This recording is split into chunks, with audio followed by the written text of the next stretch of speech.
Posso chamar a atenção do Ramos? Ô, ministro Ramos, por favor, vamos prestar atenção. Muito obrigado. O senhor gostou? Tá. Senhores, bom dia.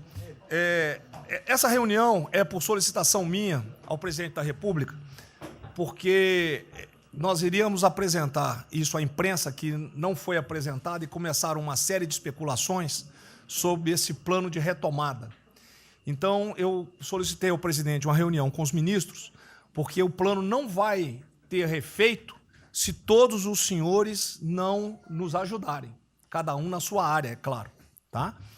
Na hora que nós precisarmos das pessoas para a coordenação do plano, o Ministério que não colocar uma pessoa realmente que seja envolvida e tenha capacidade para poder coordenar e executar, esse Ministério vai ficar mais fraco e aí o plano todo fica meio capenga.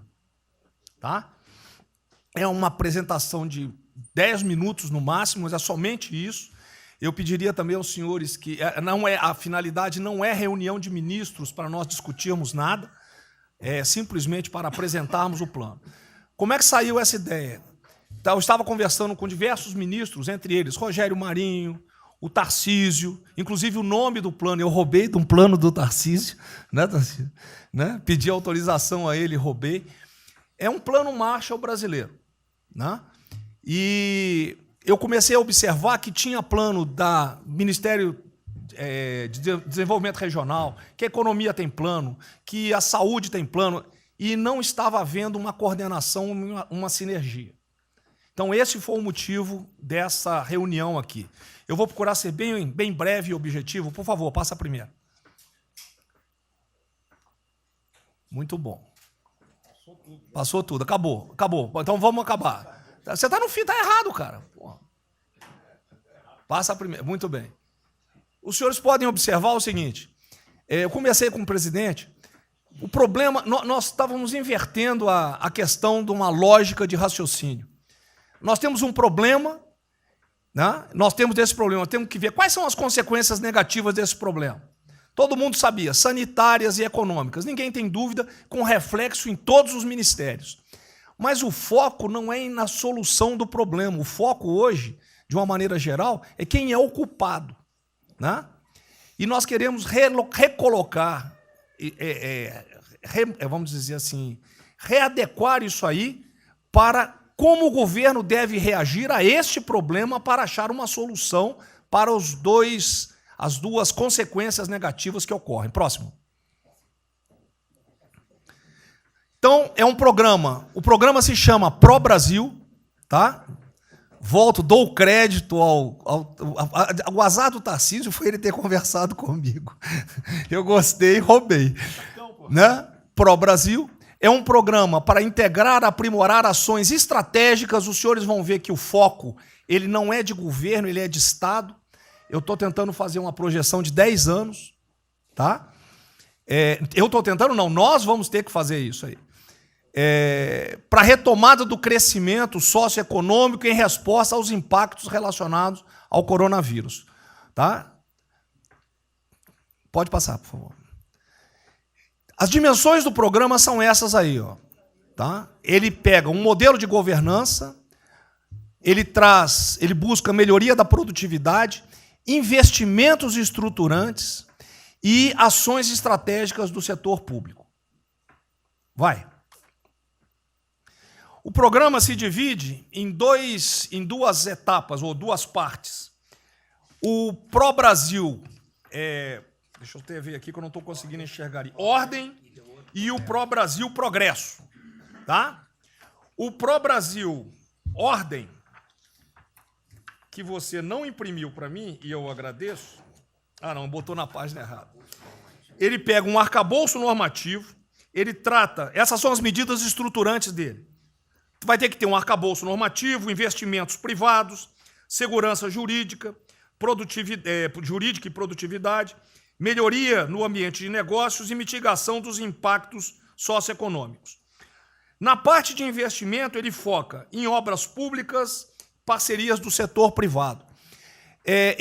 Esse programa também ele tem um foco na redução das desigualdades regionais. tá? Tem um foco na redução das desigualdades regionais. Ô, Cid, está com o dedo pé rápido aí. E... Só um segundo, por favor. Pode passar, por favor, Cid. Qual é a abrangência do programa? Os senhores podem observar que ele tem uma parte de infraestrutura, ele tem ações viabilizadoras e tem ações de apoio na lateral. Como é que é o nome mesmo? Facilitadoras.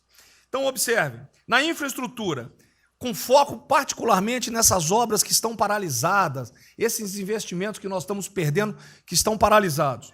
Ele pega infraestrutura de transporte e logística, desenvolvimento regional e cidades, pega energia, mineração, telecomunicações.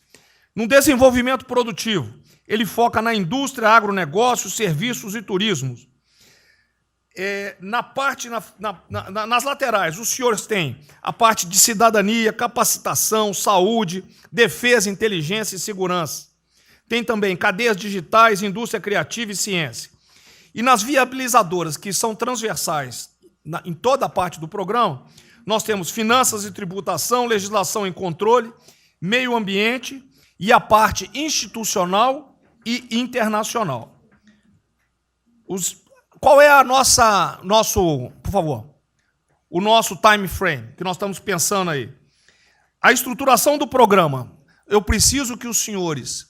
Nós vamos fazer uma reunião, como os senhores podem ver. É a primeira reunião do grupo de trabalho, tá? Com todos os ministérios envolvidos. Na sexta-feira agora, tá? Os senhores vão receber o horário. E aí nós teremos, de maio a julho, a estruturação do programa. De agosto a setembro, o detalhamento do projeto.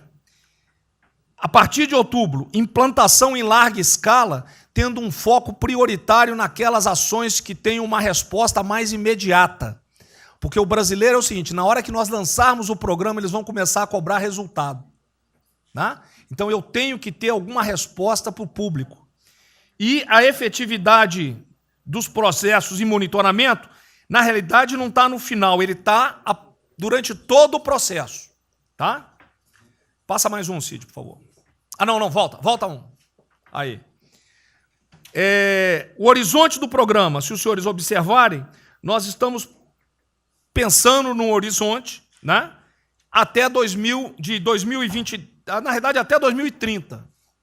Tá? Mas uma primeira fase dele, ele é faseado até o final desse primeiro governo, mas com um planejamento que prossiga nisso aí. Esse é o foco do que o trabalho que os grupos vão ter que apresentar. Tá ok? Pode passar a última, por favor.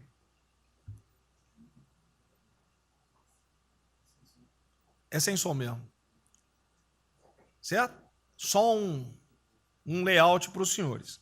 Então, na sexta-feira, eu solicitaria que os senhores, quando enviassem os representantes, esses representantes já viessem com uma noção dos programas ou do que os senhores pretendem dentro dos ministérios de vocês. Uma primeira ideia. E nós vamos partir disso para elaborar isso aí. O trabalho não será feito aqui. Aqui é somente uma coordenação. Cada ministério vai fazer e nós vamos coordenar. Presidente, era só isso. Vamos dar a palavra ao Paulo Guedes, que, com todo respeito aos demais, eu acho que é o ministro mais importante nessa missão aí. Eu queria fazer a primeira observação, é o seguinte, não chamem de plano Marshall, porque revela um despreparo enorme. Não, isso aqui foi só... Então, quando se falou em plano Marshall, Pro Brasil é um nome espetacular, 10 mil. Plano Marshall é um desastre, porque revela despreparo nosso. Plano Marshall, por exemplo, os Estados Unidos podem fazer um plano Marshall para nos ajudar. A China deveria financiar um plano Marshall para ajudar todo mundo que foi atingido. Então, a primeira inadequação, a gente tem que tomar muito cuidado, é o seguinte, é o plano pró-Brasil. Não se fala plano Marshall porque é um desastre, vai revelar a falta de compreensão das coisas. A segunda coisa é o seguinte, é super bem-vinda essa iniciativa para nos integrarmos todos. Agora, não vamos nos iludir. A retomada do crescimento vem pelos investimentos privados, pelo turismo, pela abertura da economia, pelas reformas. Nós já estávamos crescendo. Voltar uma agenda de 30 anos atrás, que é investimentos públicos financiados pelo governo. Isso foi o que a Dilma fez 30 anos. Então, está cheio de gente pensando nessa eleição agora e botando coisa na cabeça de todo mundo aqui dentro. São governadores querendo fazer a festa, são, às vezes, ministros querendo aparecer, tem de tudo. E todo mundo vem aqui, vamos crescer, agora temos que crescer, tem que ter resposta imediata, porque o governo vai gastar. O governo quebrou. O governo quebrou em todos os níveis. Prefeitura, governador e governo federal. O que nós conseguimos fazer? Nós sinalizamos o contrário. Nós desalavancamos o banco público, reduzimos o endividamento, baixamos os juros e o Brasil ia começar a voar. Então, se a gente lançar agora um plano, todo o discurso é conhecido, acabar com as desigualdades regionais, Marinho, claro, está lá, são as digitais dele. É bonito isso, mas isso é o que o Lula, o que a Dilma estão fazendo há 30 anos. Se a gente quiser acabar igual a Dilma, a gente segue esse caminho. Então, eu acho o discurso bom, mas nós temos que tomar cuidado e reequilibrar as coisas.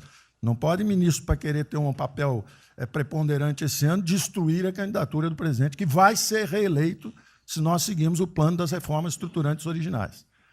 Então, eu tenho que dar esse recado, nós vamos estar à disposição, nós vamos ajudar tudo, mas nós não podemos nos iludir. O caminho desenvolvimentista foi seguido. O Brasil quebrou por isso. O Brasil estagnou. A economia foi corrompida, a política foi corrompida, a economia estagnou através do excesso de gastos públicos. Então, achar agora que você pode se levantar pelo suspensório, como é que um governo quebrado vai investir, vai fazer grandes investimentos públicos? Tarcísio sabe disso, conversamos sempre. Tarcísio sabe o seguinte, quanto é que você consegue, Tarcísio, passar de 5 bi para quanto? Para 15, para 20, para 30? Multiplicou por 6. Quanto é que você consegue de investimento em concessões? 250. Tá certo? Então, tem 100 bilhões vindo para saneamento, tinha 100 bilhões que viriam, as 17 maiores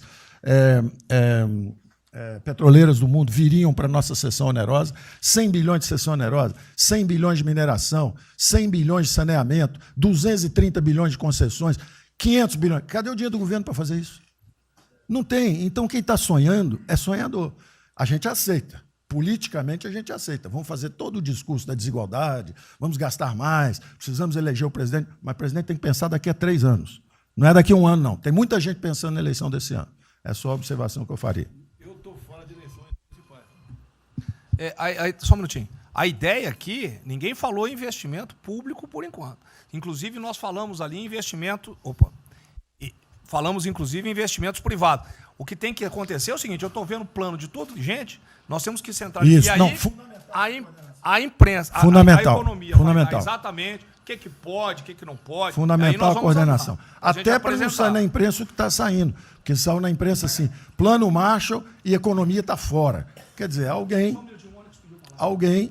foi para a imprensa e falou, vê um plano Marshall aí, a economia está fora. Quer dizer, enfraquecer o nosso discurso no momento desse é uma tolice, é um atentado contra nós mesmos. Espera um pouquinho, dá licença um pouquinho. Questão da imprensa. Eu acho que eu resumi hoje na frente do Palácio em 20 segundos. Eu não vou falar com vocês, que vocês não deturpam, vocês inventam e potencializam. Tem que ser o papel de cada um. Não pode um sair daqui no cantinho, foi mais ou menos isso. Não pode falar nada, tem que ignorar esses caras, 100%. Senão a gente não vai para frente. A gente está sendo pautado para esses pulhas, o tempo todo jogando um contra o outro. Até a Tereza Cristina contra mim, quem diz? Vou apaixonar pela Tereza Cristina, jogo ela contra mim, o tempo todo. Tá? Então, se a gente puder falar zero com a imprensa, é a saída. Bom, eu vou ser muito rápido aqui, general. Primeiro, parabéns. É fundamental esse processo de coordenação e de centro de governo. Nós precisamos ter isso cada vez mais aprofundado e com melhor qualidade. Segundo, eu quero, não precisa, mas eu quero me somar a essa visão do ministro Paulo Guedes, porque, vamos lá, nós recebemos o governo com 36 mil obras paradas. Oriundas da onde? Do PAC. Só para lembrar. O Abraão tem não sei quantas mil creches. 3 mil creches paradas que somam nessas 36. Então, o que nós trouxemos para o Brasil e como é que nós começamos o ano, e eu vou lembrar, presidente, o senhor sempre disse, é muito triste ver um brasileiro chegar no exterior e ser recebido com o manto da desconfiança.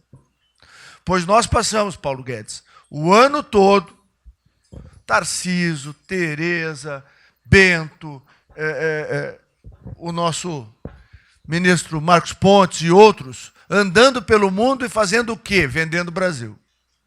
Terminamos o ano, lembra do número, 482 bilhões de investimentos para os próximos 20 anos. Uma boa parte, mineração, petróleo, por aí vai. Recebemos 90 bilhões de bônus de outorga. Nós temos 10 bilhões de dólares do governo da Arábia Saudita que precisa definir onde é que vai botar. Mas o príncipe autorizou. São 50 bilhões de reais, a dinheiro de hoje. Então, eu tenho convicção de que nós temos que continuar fazendo o que a gente vinha fazendo. Ou seja, aprofundando a participação da sociedade. Nós temos uma coisa emblemática aqui, que é a Lei da Liberdade Econômica, que pela primeira vez na história do Brasil, desde que o Brasil é Brasil, o cidadão diante do Estado tem razão até que o Estado prove ao contrário. Foi isso que fez os americanos, que há 200 anos atrás eram muito mais pobres do que nós, ser muito mais ricos do que nós. Então, o aprofundamento são sim das reformas, é sim ousar e ter uma reforma tributária que baixe imposto no Brasil, reduz a carga tributária, estou falando sério. A gente nunca discutiu isso entre nós, mas isso tem que caminhar para isso. Por quê? Porque aí nós damos fôlego à iniciativa privada para que ela faça o que tem que fazer e nós vamos ser mediadores desse processo, apenas. E sinceramente, eu acho que todo o nosso esforço nos próximos dias tem que ser como é que nós mantemos a nossa linha, porque nós terminamos o ano, ministro Ernesto, ministro Tarcísio. O senhor foi recebido na Federação das Indústrias Alemãs com um slide que mostrava a 163 com os caminhões atolados e a 163 pavimentada.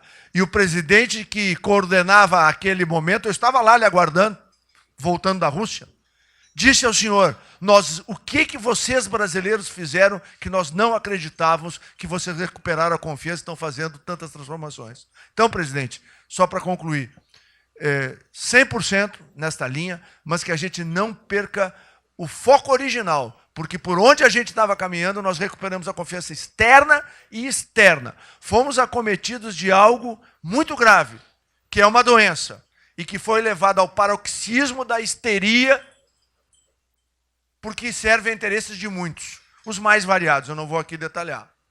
Mas, sinceramente, temos que rapidamente voltar ao que nós estamos fazendo, porque nós estamos no caminho certo, e a prova disso é que todo mundo voltou a olhar o Brasil com respeito. Bom, eu vou partir do princípio que todos que estão aqui são bem intencionados e querem o bem do Brasil. Tá? Então, não acredito em teoria da conspiração, nem que ninguém quer solapar os alicerces da República, nem abalar a administração do presidente Bolsonaro. Pelo contrário.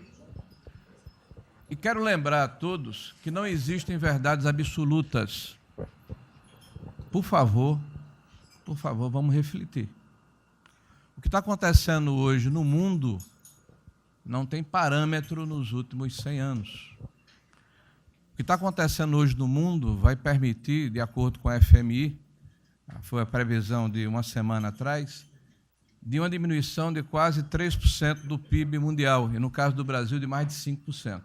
Não tem paralelo.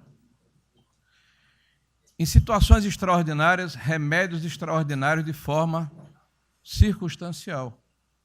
Isso não significa que nós tenhamos a necessidade de implantarmos uma política permanente. O ministro Braga Neto está, na sua apresentação, ele estabelece, inclusive, um limite temporal e deixa claro que é uma política de Estado.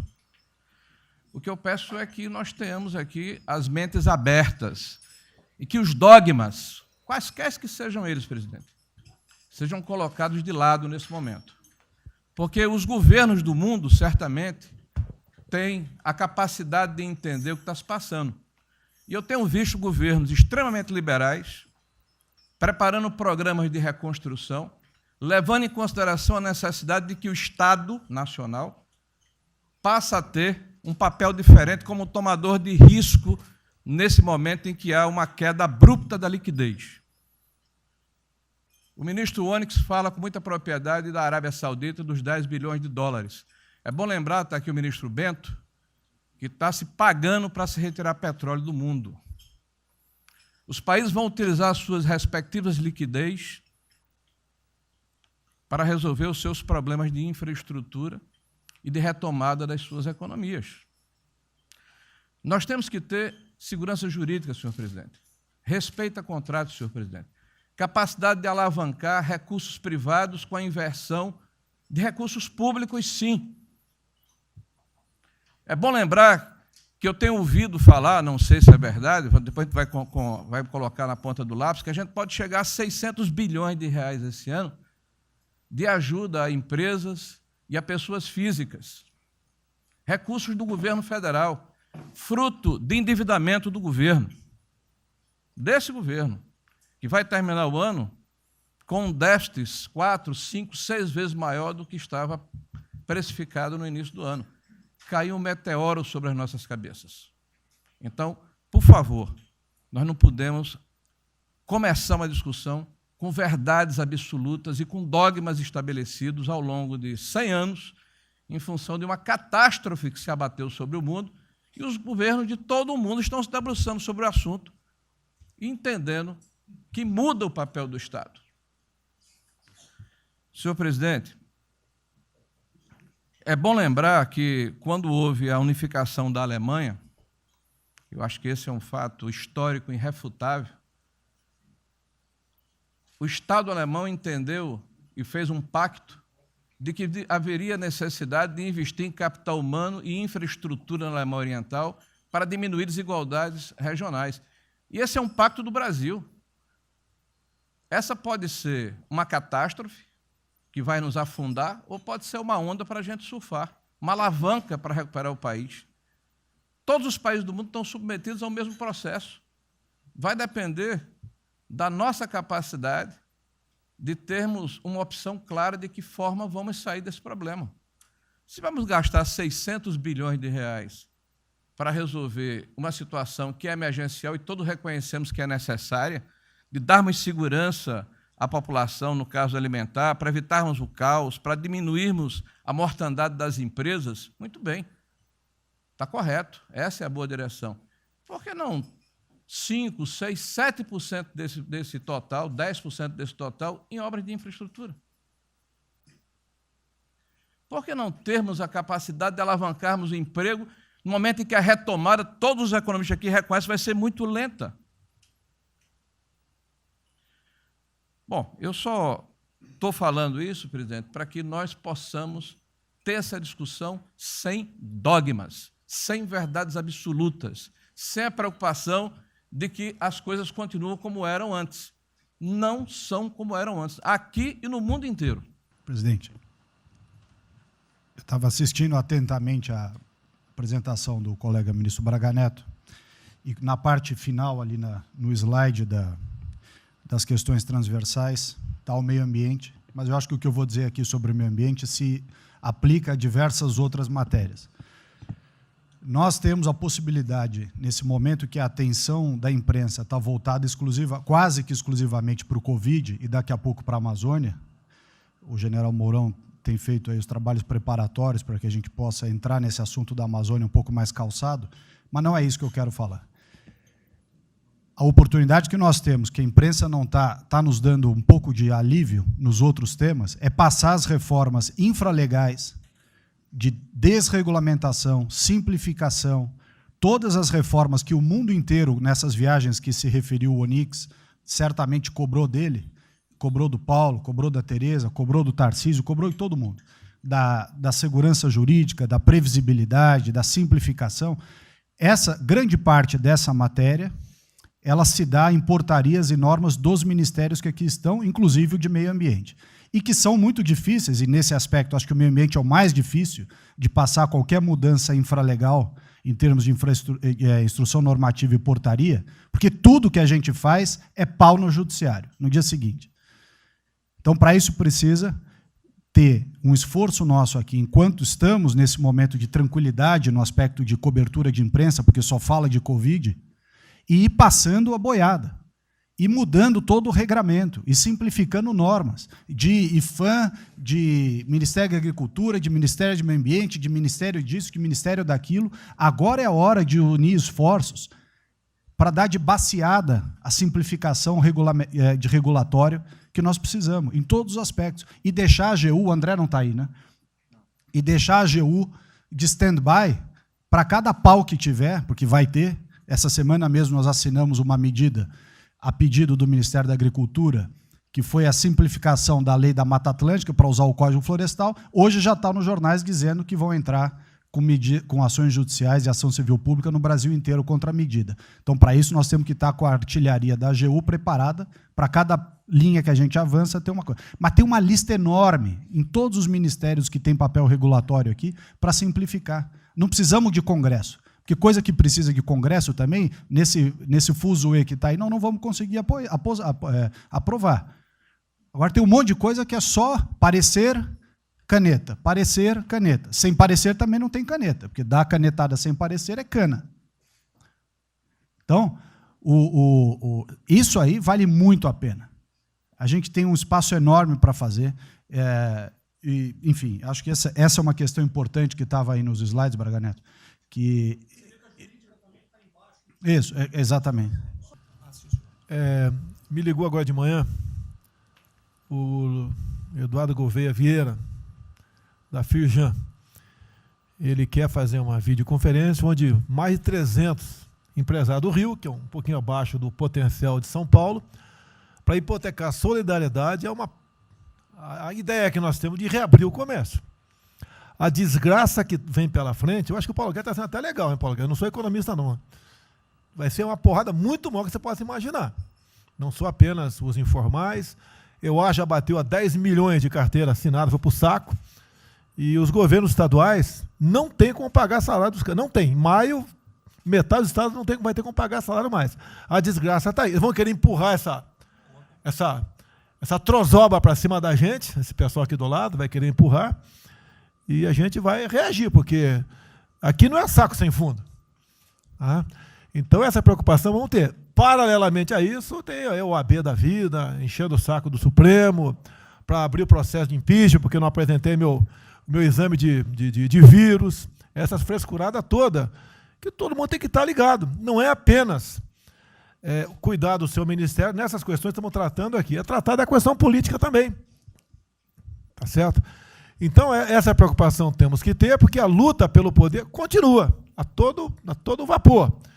E sem neurose da minha parte. Tá? O campo fértil para aparecer uns porcaria aí, né? Levantando aquela bandeira do povo ao meu lado, não custa nada. E o terreno fértil é isso, desemprego, caos, miséria, desordem social e outras coisas mais. Então, essa preocupação todos devem ter. Né? Não é, tá bom, o Ministério fatura, deu merda no colo do presidente. Não pode ser assim. Hoje eu vi o Magno Malta me defendendo. O Magno Malta, desculpa aí, foi tratado lá atrás para ser vice. Depois ele resolveu não ser, tudo bem. Depois foi tratado para ser ministro, tudo bem. Agora, politicamente, ele nunca me deu uma alfinetada e sempre está defendendo, com os problemas que ele tem. Então, não é o ministro ir de peito aberto e entrar no covil dos leões. Mas não pode. Né? Por exemplo, quando se fala em possível impeachment, ação no Supremo, baseado em filigranas, eu vou em qualquer lugar do território nacional. Ponto final. O dia que for proibido de ir para qualquer lugar do Brasil, pelo Supremo acabou o mandato. E espero que eles não decidam, ou ele, né, monocraticamente, querer tomar certas medidas, que daí nós vamos ter uma crise política de verdade. E eu não vou meter o rabo no meio das pernas. Isso, zero. Tá certo? Porque se eu errar, se achar um dia ligação minha com o empreiteiro, dinheiro na conta na Suíça, porrada, sem problema nenhum. Vai para o impeachment e vai embora. Agora, com frescura, com babaquice, não. Até em cima do que eu falei, em frente ao Forte Apache. Eu sou o chefe supremo das Forças Armadas. Ponto final. O pessoal estava lá, eu fui lá. Dia do Exército. E falei algo que eu acho que não tem nada demais. Mas a repercussão é enorme. Oh, AI-5. Cadê o AI-5? Acabou com o AI-5, não existe adicional no Brasil mais. É uma besteira. Artigo 142. É um pessoal que não sabe interpretar a Constituição. Agora, em cima disso, fazer uma onda. Vamos ouvir deputados, empresários, sei lá o que for. Agora, quando a Câmara faz lá dentro uma homenagem a Che Guevara, a Mao Tse Tung e tudo mais, não tem problema nenhum. Quando o Partido Comunista do Brasil faz suas convenções e idolato lá, Fidel Castro, então não tem problema nenhum. Quando um coitado levanta uma placa de AI-5, que eu estou me lixando para aquilo, porque não existe AI-5. Não existe. Artigo 142. Nós queremos cumprir o artigo 142, todo mundo quer cumprir o artigo 142.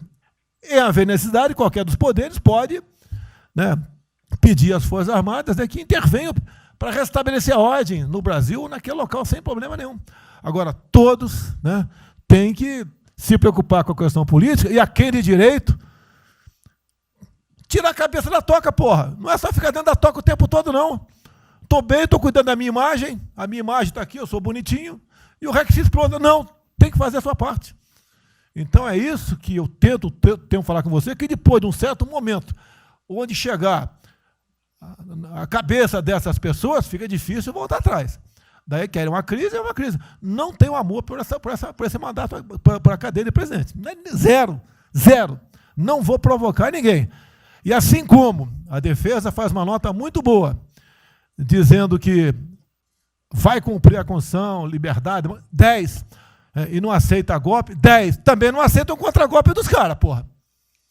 Vai deixar alguns malucos aí, que a gente sabe quem são, ficar aí naquela fervura de o presidente é irresponsável, ele é maluco, ele é genocida.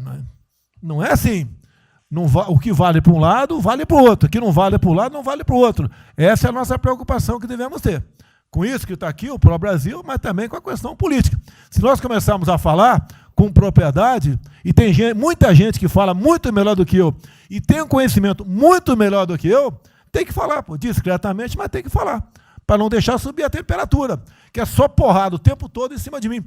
E vou continuar indo em qualquer lugar do Brasil, ponto final, é problema meu.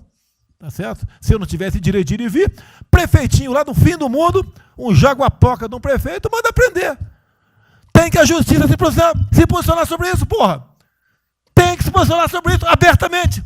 Não admitimos prisão por parte de prefeitos e o decreto. Tem que falar, não é ficar quieto. E aquele direito aqui, e todos os ministros têm que falar isso aí, não é só a justiça. Todos têm que falar. Não é ficar, toca o barco não e vamos em frente. Tá? Então é isso que eu apelo a vocês, pô. Essa preocupação, acordem para a política e se exponham. Afinal de contas, o governo não só. E se eu cair, cai todo mundo. Agora, se tiver cair um dia, vamos cair lutando, uma bandeira justa, não para uma babaquice de exame antivírus, pô. Pelo amor de Deus, pô. Tá? Eu, até já bem claro, de uns 8 anos para cá, quando pedia farmácia de manipulação, um remédio qualquer, eu falava com o médico. Bota um nome de fantasia, porque se for o meu nome para lá, como sempre foi um cara manjado, né, tem 3, 4 que vão manipular lá o medicamento, pode me envenenar, pô. E assim é a mesma coisa a questão do vírus, entre outros. De acordo com o interesse, o cara dá negativo ou dá positivo, depois que deu, vai para a contraprova, mas dá problema. E nós sabemos, tá certo, que nós temos um compromisso com a verdade. Eu jamais mentiria se não tivesse realmente um exame negativo. Jamais eu mentia negativo, deu positivo, vice-versa. Jamais. A verdade é acima de tudo. Então, é o apelo que eu faço a todos que se preocupem com política para não ser surpreendido. E eu não vou esperar o barco começar a afundar para tirar água. Estou tirando água e vou continuar tirando água de todos os ministérios. No cante é isso. A pessoa tem que entender. Se não quer entender, paciência, pô. E eu tenho o poder e vou interferir em todos os ministérios, sem exceção. Nos bancos eu falo com o Paulo Guedes, se tiver que interferir. Nunca tive problema com zero problema com o Paulo Guedes. Agora, os demais, eu não posso ser surpreendido com notícias. Pô, eu tenho a PF que não me dá informações. Eu tenho as inteligências das Forças Armadas que não têm informações. A BIM tem seus problemas. Tem algumas informações. Só não tenho mais porque está faltando, realmente, temos problemas. Aparelhamento, etc. Mas a gente não pode viver sem informação. Quem é que nunca ficou atrás da porta ouvindo que seu filho ou sua filha está está comentando. Tem que ver, depois que ela engravida, não adianta falar com ela mais. Tem que ver antes. Depois que o moleque encheu os cornos de droga, não adianta mais falar com ele, já era. E a informação é assim. Eu estava vendo, estudando no fim de semana aqui, como é que o serviço chinês secreto trabalha nos Estados Unidos. Qual a preocupação nossa aqui?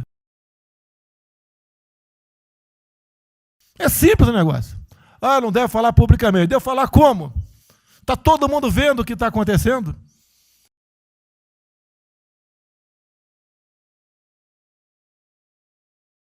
Tudo bem. Tá. Você tira do porra, tu não tira.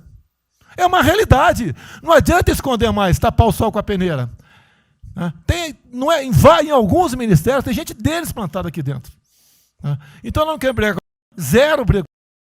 Precisamos dele para vender? Sim, eles precisam também de nós. Porque se não precisasse, não estariam comprando a soja da gente, não. Precisam. E é um negócio, pô. E devemos aliar com quem tem alguma afinidade conosco, para a gente poder fazer valer a nossa vontade naquele momento. Não adianta se esconder aqui, depois tem um problema, daí liga para o tio, e fala, pô, cara, você me ignorou até hoje? Você só não me chamou de imperialista, igual a esquerdalha e o FHC falava no passado. No resto, agora não dá mais. Então, essa é a preocupação que temos que ter, a questão estratégica, que não estamos tendo.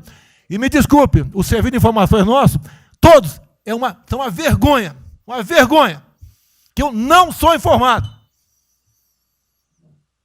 E não dá para trabalhar assim, fica difícil. Por isso, vou interferir.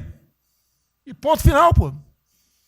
Não é ameaça, não é uma extrapolação da minha parte, é uma verdade. Como eu falei, né? Dei os ministérios para os senhores, o poder de veto.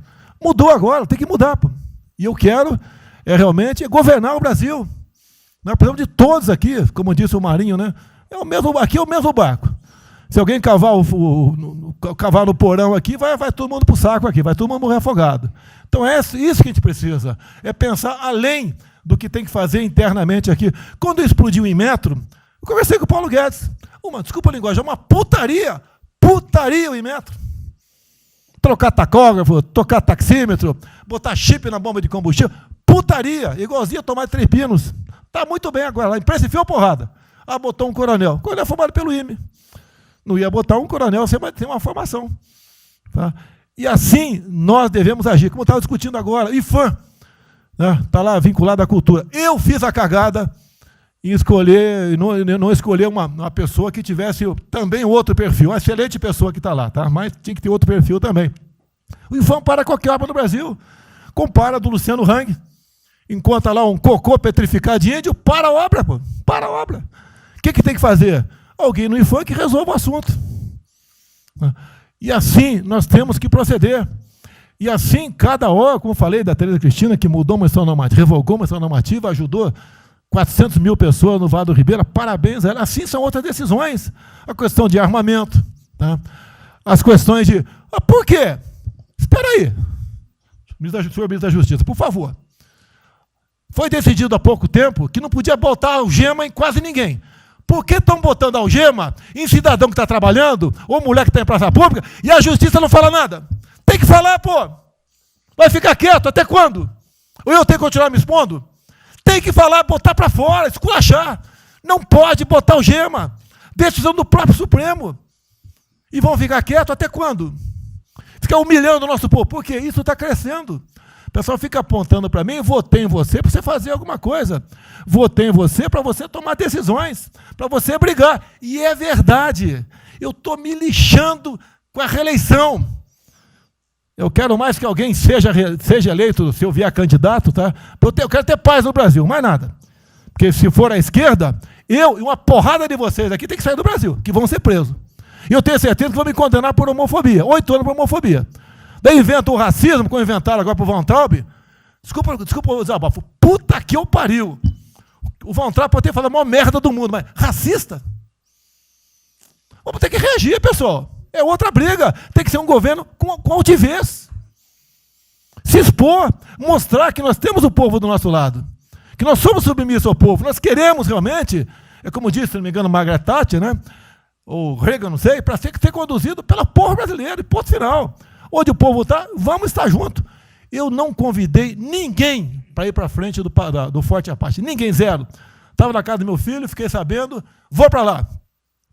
A imprensa está falando agora que não sei, 2 ministros militares aí não aceitaram o meu convite. O dia que ou eu convido o ministro para o churrasquinho em casa, eu pago uma missão. Tá? Não sei, eu pago uma missão. Se a missão for absurda, o ministro falou, tchau, tô fora. Tá certo? Ou vai e fica puto, mas vai, pô. E jamais eu vou pagar uma missão escrota para quem quer que seja. Nem no quartel fazer isso com recruta, nem no quartel. Tá certo? Quem dirá o nosso convívio aqui, que é muito bom, partir para essa linha. Não estamos em desespero, nós estamos bem. Não somos acusados de desvio, de corrupção, nada, está zero. Temos problema pela frente, vamos tentar solucionar. Eu tenho conversado com vários ministros. E vamos solucionar, porque o destino do Brasil está na mão desse grupo privilegiado que está aqui. Eu não seria nada sem vocês. Vocês não seriam ministros sem eu. Duvido, dificilmente alguém ia ser ministro tivesse uma Haddad aqui, eu duvido. Poderia aceitar por alguns dias, né? Depois ver a sacanagem que ia ser, não ia ser diferente do que foi os 2 anos anteriores do PT, né? Ia pedir para sair. Então, um apelo para vocês, todo mundo se preocupa com o futuro do Brasil, com a questão política. Criticar um ato de uma pessoa ou outra não é criticar o Congresso ou de criticar o Supremo Tribunal Federal. Quem não ficou revoltado, viu, o Moro ficou revoltado com a liberdade desse pessoal. Por causa de vírus, botou esse estuprador para fora. Imagine se tivesse estuprado uma filha nossa, um filho da puta desse posto de liberdade. Agora temos que colocar no lugar dessas pessoas, desse pai que teve a filha estuprada, e o vagabundo foi posto na rua. Uma decisão, foda-se quem seja, tem que jogar pesado em cima disso. Não é um desabafo, pessoal, é uma realidade. O nosso barco está indo, mas não sabemos ainda, no momento, dado o último caso, vírus, para onde está nosso barco. Pode estar indo em direção ao iceberg. A gente vai para o fundo. Então, vamos se ligar, vamos se preocupar. Quem de direito se manifesta com altidez, com palavras polidas, tá? Mas coloca uma posição. Porque não pode tudo vem para a minha retaguarda, tudo. Tá? E vocês têm que apanhar junto comigo, logicamente, quando tiver motivo para apanhar, ou motivo para bater. Não, bem, a primeira questão do plano ali que foi apresentado, fica aqui o registro do meu elogio, certo que ele tem que ser preenchido aí nos detalhes, existem as questões econômicas a ser resolvidas lá pelo Ministério da Economia, a ser trabalhado também com as outras áreas econômicas. Só faria uma sugestão aqui, ministro, se pudesse colocar desde logo, em algum momento desse plano, alguma referência importante também à segurança pública e ao controle da corrupção.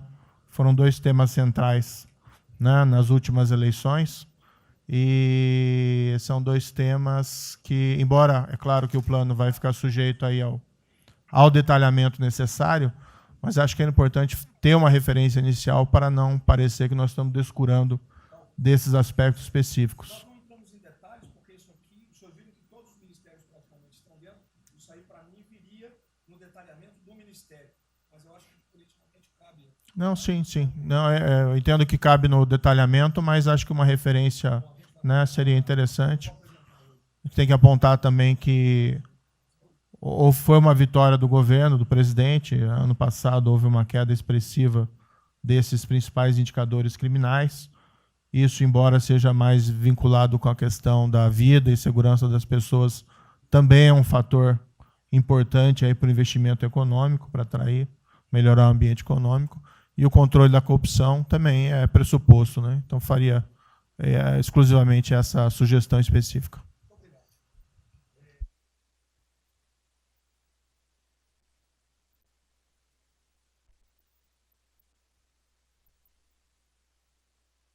Para a gente começar a falar do dia seguinte, o próprio ministro Guedes, nas discussões que temos tido nas últimas semanas, tem nos orientado, o BNDES foca na reconstrução, foca no dia seguinte, porque a crise de saúde vai demorar alguns meses e a reconstrução muito mais meses do que isso. Então, é muito oportuno a gente já começar a discutir isso. Segundo, aqui eu subscrevo as palavras do ministro Salles, o que a gente tem observado nos projetos e concessões e etc., uma parte crítica, essa legislação ou funcionamento da máquina pública. É um momento muito oportuno para a gente aproveitar isso, e isso faz uma baita diferença no preço de um projeto, na velocidade, faz muita diferença. Então, subscrevo aqui as palavras do ministro Salles.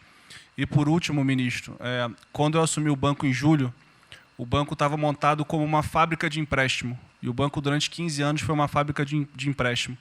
De julho até hoje, a gente fez uma reestruturação completa no banco, montando o que eu acredito hoje ser já o maior banco de investimento do Brasil em pessoas, e um banco de investimento de serviços focado em planejamentos econômicos setoriais e estruturação de projetos. Tá?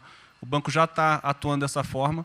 Temos um vasto conhecimento setorial, um vasto conhecimento de planejamento, já está rodando a contento, e esse BNDES de hoje se parece muito mais com o BNDES de 20 anos atrás, que era o BNDES que planejava e estruturava esses projetos para o Brasil. Então, eu queria colocar aqui à sua disposição, que nos usa, estamos a serviço. Então, o que o senhor achar adequado e razoável, tanto no fornecimento de informações, mas como também nesse planejamento, na coordenação, temos já um modus operandi, uma estrutura que é plug and play. Se o senhor quiser usar, já está pronta para rodar para esse tipo de mapeamento e estruturação de projeto. Então, por favor, sinta-se bem à vontade de nos usar integralmente aqui na coordenação desse projeto, caso o senhor entenda adequado. Tá?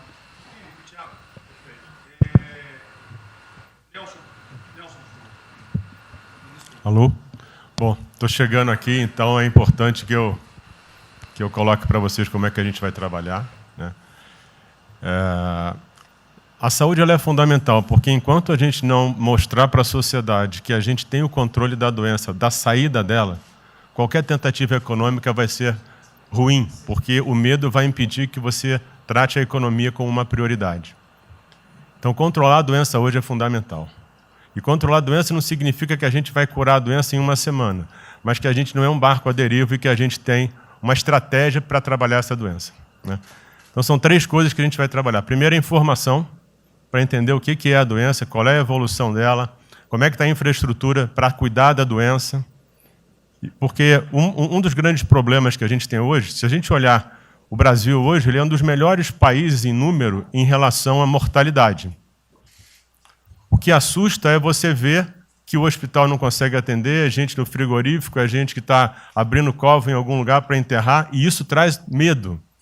E o medo impede que qualquer outra atividade tenha sucesso. Porque enquanto isso não for sanado, o restante vai ter muito pouca chance de ser comprado pela sociedade. A segunda coisa é estruturar a operação de cuidado. Então, a gente vai investir em logística, vai investir na parte de compra e tentar melhorar o processo. Por quê? Porque se eu tiver os hospitais funcionando, eu vou ter os pacientes tratados, eu não tenho a sensação da crise, o medo melhora e o restante pode entrar. E a terceira coisa é a gente deixar claro um programa de saída do isolamento, do distanciamento. Não é que vai sair amanhã, mas a gente tem que ter um planejamento. Porque aí a gente realmente mostra que a situação está na nossa mão. Pode ser que demore um pouco, mas a gente está controlando esse processo, que a gente não está sendo um barco à deriva. Então, basicamente, eu queria falar para vocês, essa é a forma como a gente vai tratar, e a gente vai estar interagindo com todos os ministérios que forem necessários para que isso aconteça da forma mais rápida possível. Basicamente é isso, e prazer estar aqui com vocês. Ontem eu liguei para o diretor-geral da Polícia Rodoviária Federal. Chegou ao meu conhecimento uma nota que era dele sobre o passamento de um patrulheiro. E ele enfatizou que era Covid-19. Eu liguei para ele. Por favor. O que mais? Ele era obeso, era isso, era... Bem, tinha... Como é que é? Comorbidades. Comorbidades. Mas ali na nota dele só saiu Covid-19. Então vamos alertar a quem de direito ao respectivo ministério, pode botar Covid-19, mas bota também, tinha fibrose, um montão de coisa, não entendo esse negócio não, tem um montão de coisa lá, para exatamente não levar o medo à população. Porque a gente olha, morreu um sargento do Exército, por exemplo, a princípio é um cara que está bem de saúde, né? Um policial federal, né? Seja lá o que for. E isso daí não pode acontecer. Então a gente pede esse cuidado com os colegas, tá? A quem direito ao respectivo ministério, que tem alguém encarregado disso, né? Para tomar esse devido cuidado, para não levar mais medo ainda para a população. Você perguntou em relação a ele, perguntou quanto tempo levaria para mostrar um plano, alguma coisa. Eu acredito que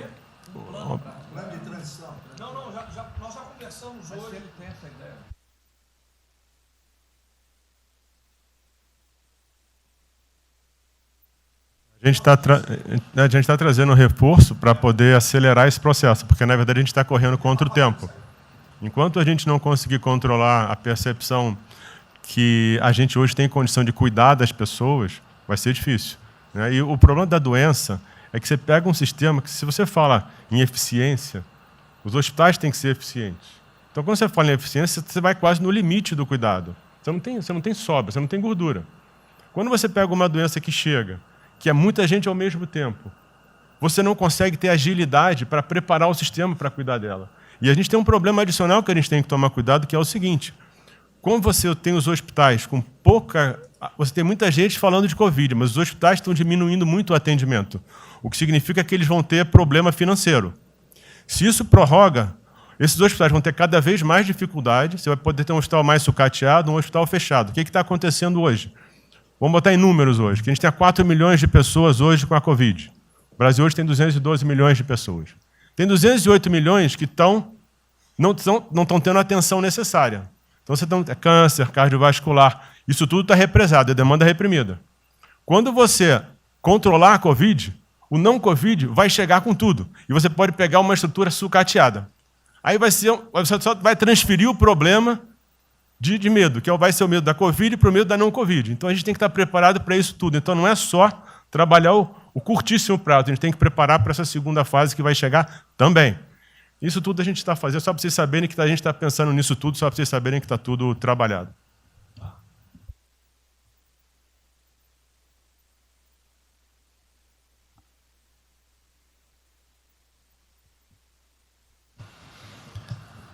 Só para louvar a iniciativa, acho que é importante essa coordenação da Casa Civil. Tenho certeza que é o que a sociedade...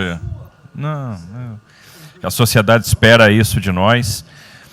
A boa notícia é que a gente vem conversando com os investidores, eles estão interessados no nosso programa de concessão. É claro que a gente vai ter que ajustar alguma coisa nos projetos em função da percepção do nível de risco, e a gente vai fazer isso calibrando taxa de retorno, monitorando melhor agora a questão da demanda, né, reestimando demanda nos projetos, mas a gente tem certeza que os projetos vão sair. Qual o cuidado que a gente tem que ter? A gente fala em 250 bi de investimentos, só que concessão funciona o seguinte: o que a gente contratar agora vai gerar investimento em 2023, 2024. Não é imediato. E a gente vai precisar de fazer alguma coisa imediata. E aí tem que ter a inteligência, porque também não adianta. Ministro Paulo, me dá lá 30 bi por ano. Eu não vou gastar, eu não vou usar. Eu não vou ter condição de usar isso. Né? Porque nos períodos áureos lá, que a gente executou mais, a gente consegue ali ter uma capacidade operacional de executar 13, 14 bi, não mais do que isso. E a gente já tem 8 de orçamento por ano. Então, no final das contas, a gente fazendo as contas e vendo o que nós já temos de projeto pronto, o que é necessário, que agrega valor imediato. É 135 Maranhão lá, que leva a safra para o Porto de Itaqui, que se acabou. Ali eu posso fazer uma intervenção imediata. E do que a gente vai falar? Eu estou falando de pegar os 8 que a gente tem e agregar mais 3, mais 4 por ano. É essa a conta. E eu acho que isso é realmente necessário para gerar emprego, para dar a resposta que a sociedade está querendo e conjugando isso com o investimento privado. As duas coisas têm que andar junto, né? E aí nós vamos dar o bom retorno. A gente está vendo aí o esforço que o BNDES está fazendo, acho que está fazendo um trabalho magnífico, trazendo o banco, trazendo o privado, o sindicato de bancos, para assumir uma responsabilidade que é deles também. O Banco Central injetou um monte de liquidez aí no sistema, para o dinheiro não ficar empossado, e aí preservando o caixa para atuar, né, nesses projetos de infraestrutura, que vai ser fundamental. Então, eu acho que é essa linha que nós precisamos ter, né? E tivemos aí 2 caras aí na história recente que pegaram terra arrasada e entraram para a história. Um foi o Roosevelt, o outro foi o Churchill. O terceiro vai ser o Bolsonaro.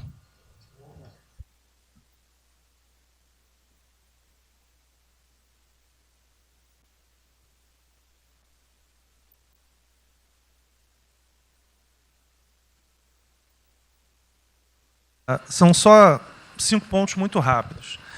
Primeiro, presidente, o maior programa da história do mundo de inclusão social, digital, que nós estamos fazendo nesse governo, pessoas que tomavam dinheiro a 25% ao mês.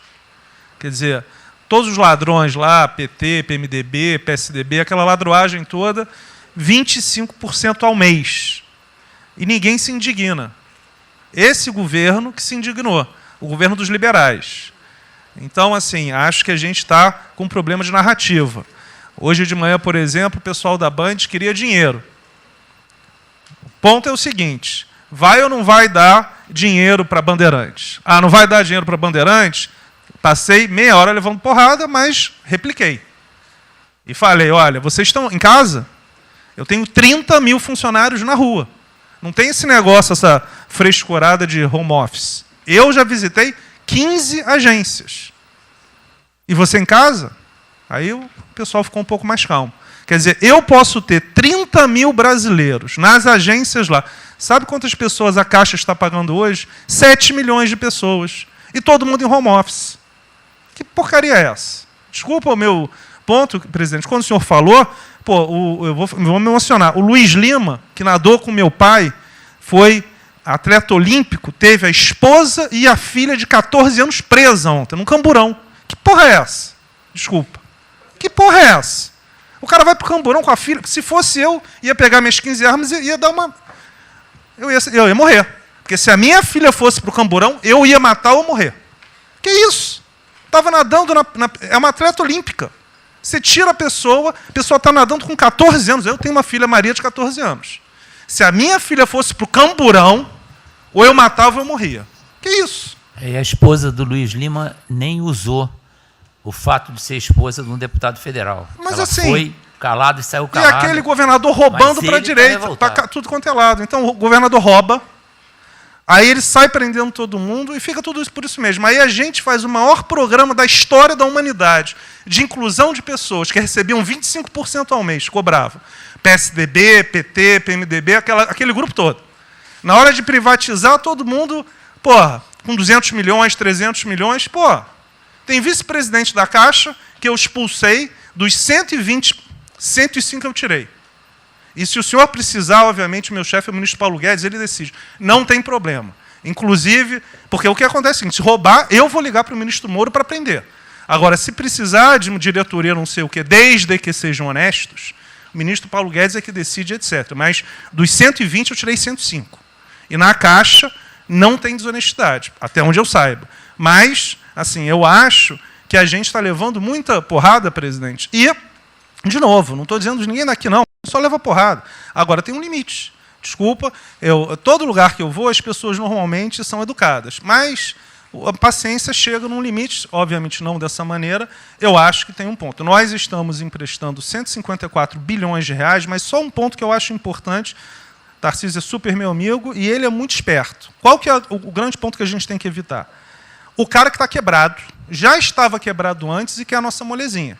Então, assim, claramente tem que ajudar, e eu concordo. Tanto que nós emprestamos 43 bilhões de reais para o segmento imobiliário. 1,5 milhão de pessoas deixaram de ser demitidas. Agora, não é para todo mundo, não. Aquela empresa que já estava quebrada antes, por que a gente vai dar molezinha?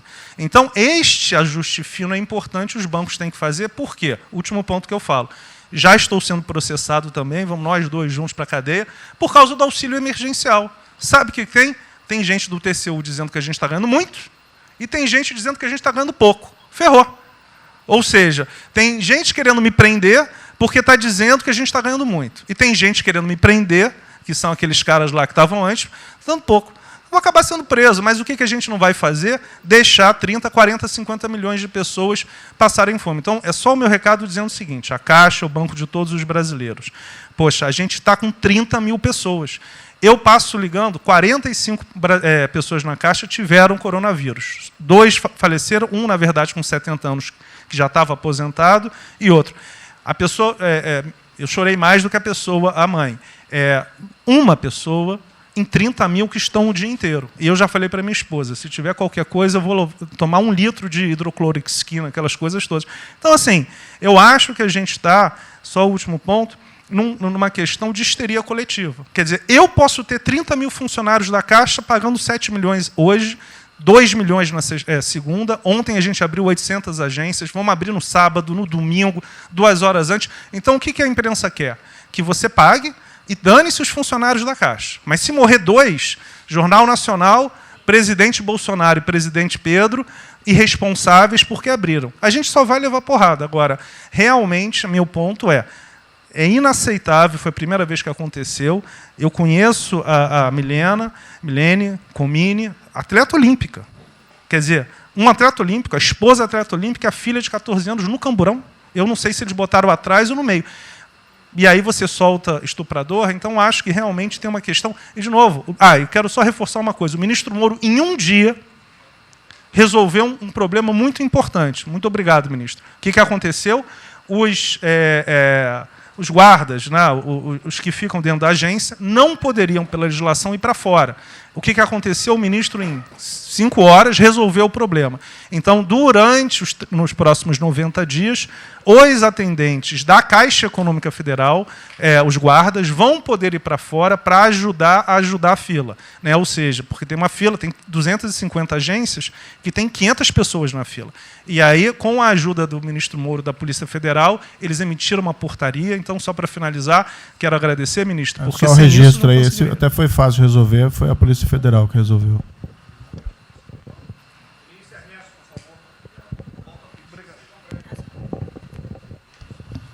Obrigado, ministro. Rapidamente, sobre o plano. A dimensão internacional do plano, evidentemente, é fundamental, já está ali contemplada. Eu queria mencionar o seguinte, eu acho que é fundamental que essa dimensão internacional não seja simplesmente uma adaptação nossa ao cenário internacional, mas que ela leve em conta a capacidade que o Brasil hoje tem de influir no desenho de um novo cenário internacional.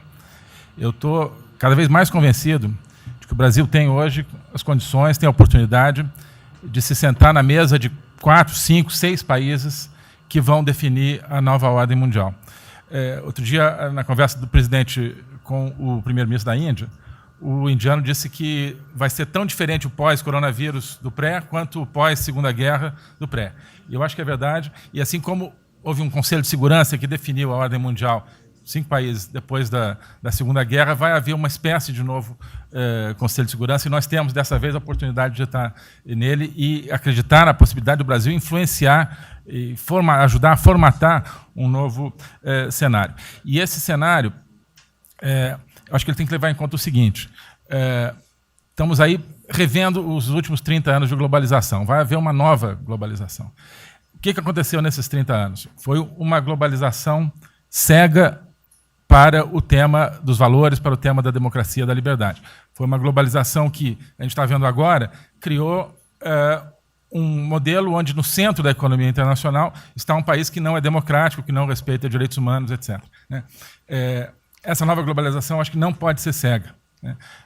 Tem que ser uma globalização, tem que ser uma estrutura que leve em conta, claro, a dimensão econômica, mas também essa dimensão da liberdade dos valores. E, da mesma maneira, acho que o plano está apontando para isso, na nossa dimensão nacional, também não pode ser um plano cego para essas dimensões daquilo que nos traz, né, que traz o projeto do presidente, que é não simplesmente a eficiência, a pujança, o crescimento econômico, mas a liberdade, o combate à corrupção, a reinvenção de um Brasil livre, dessas mazelas que nós conhecemos. Obrigado.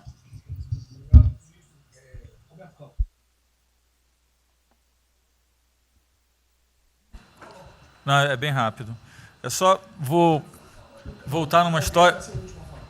Vou voltar aqui numa história breve, que é lembrar que no fim do governo Dilma a taxa de juros era 14,5%, a curta, mas a taxa longa era 20%.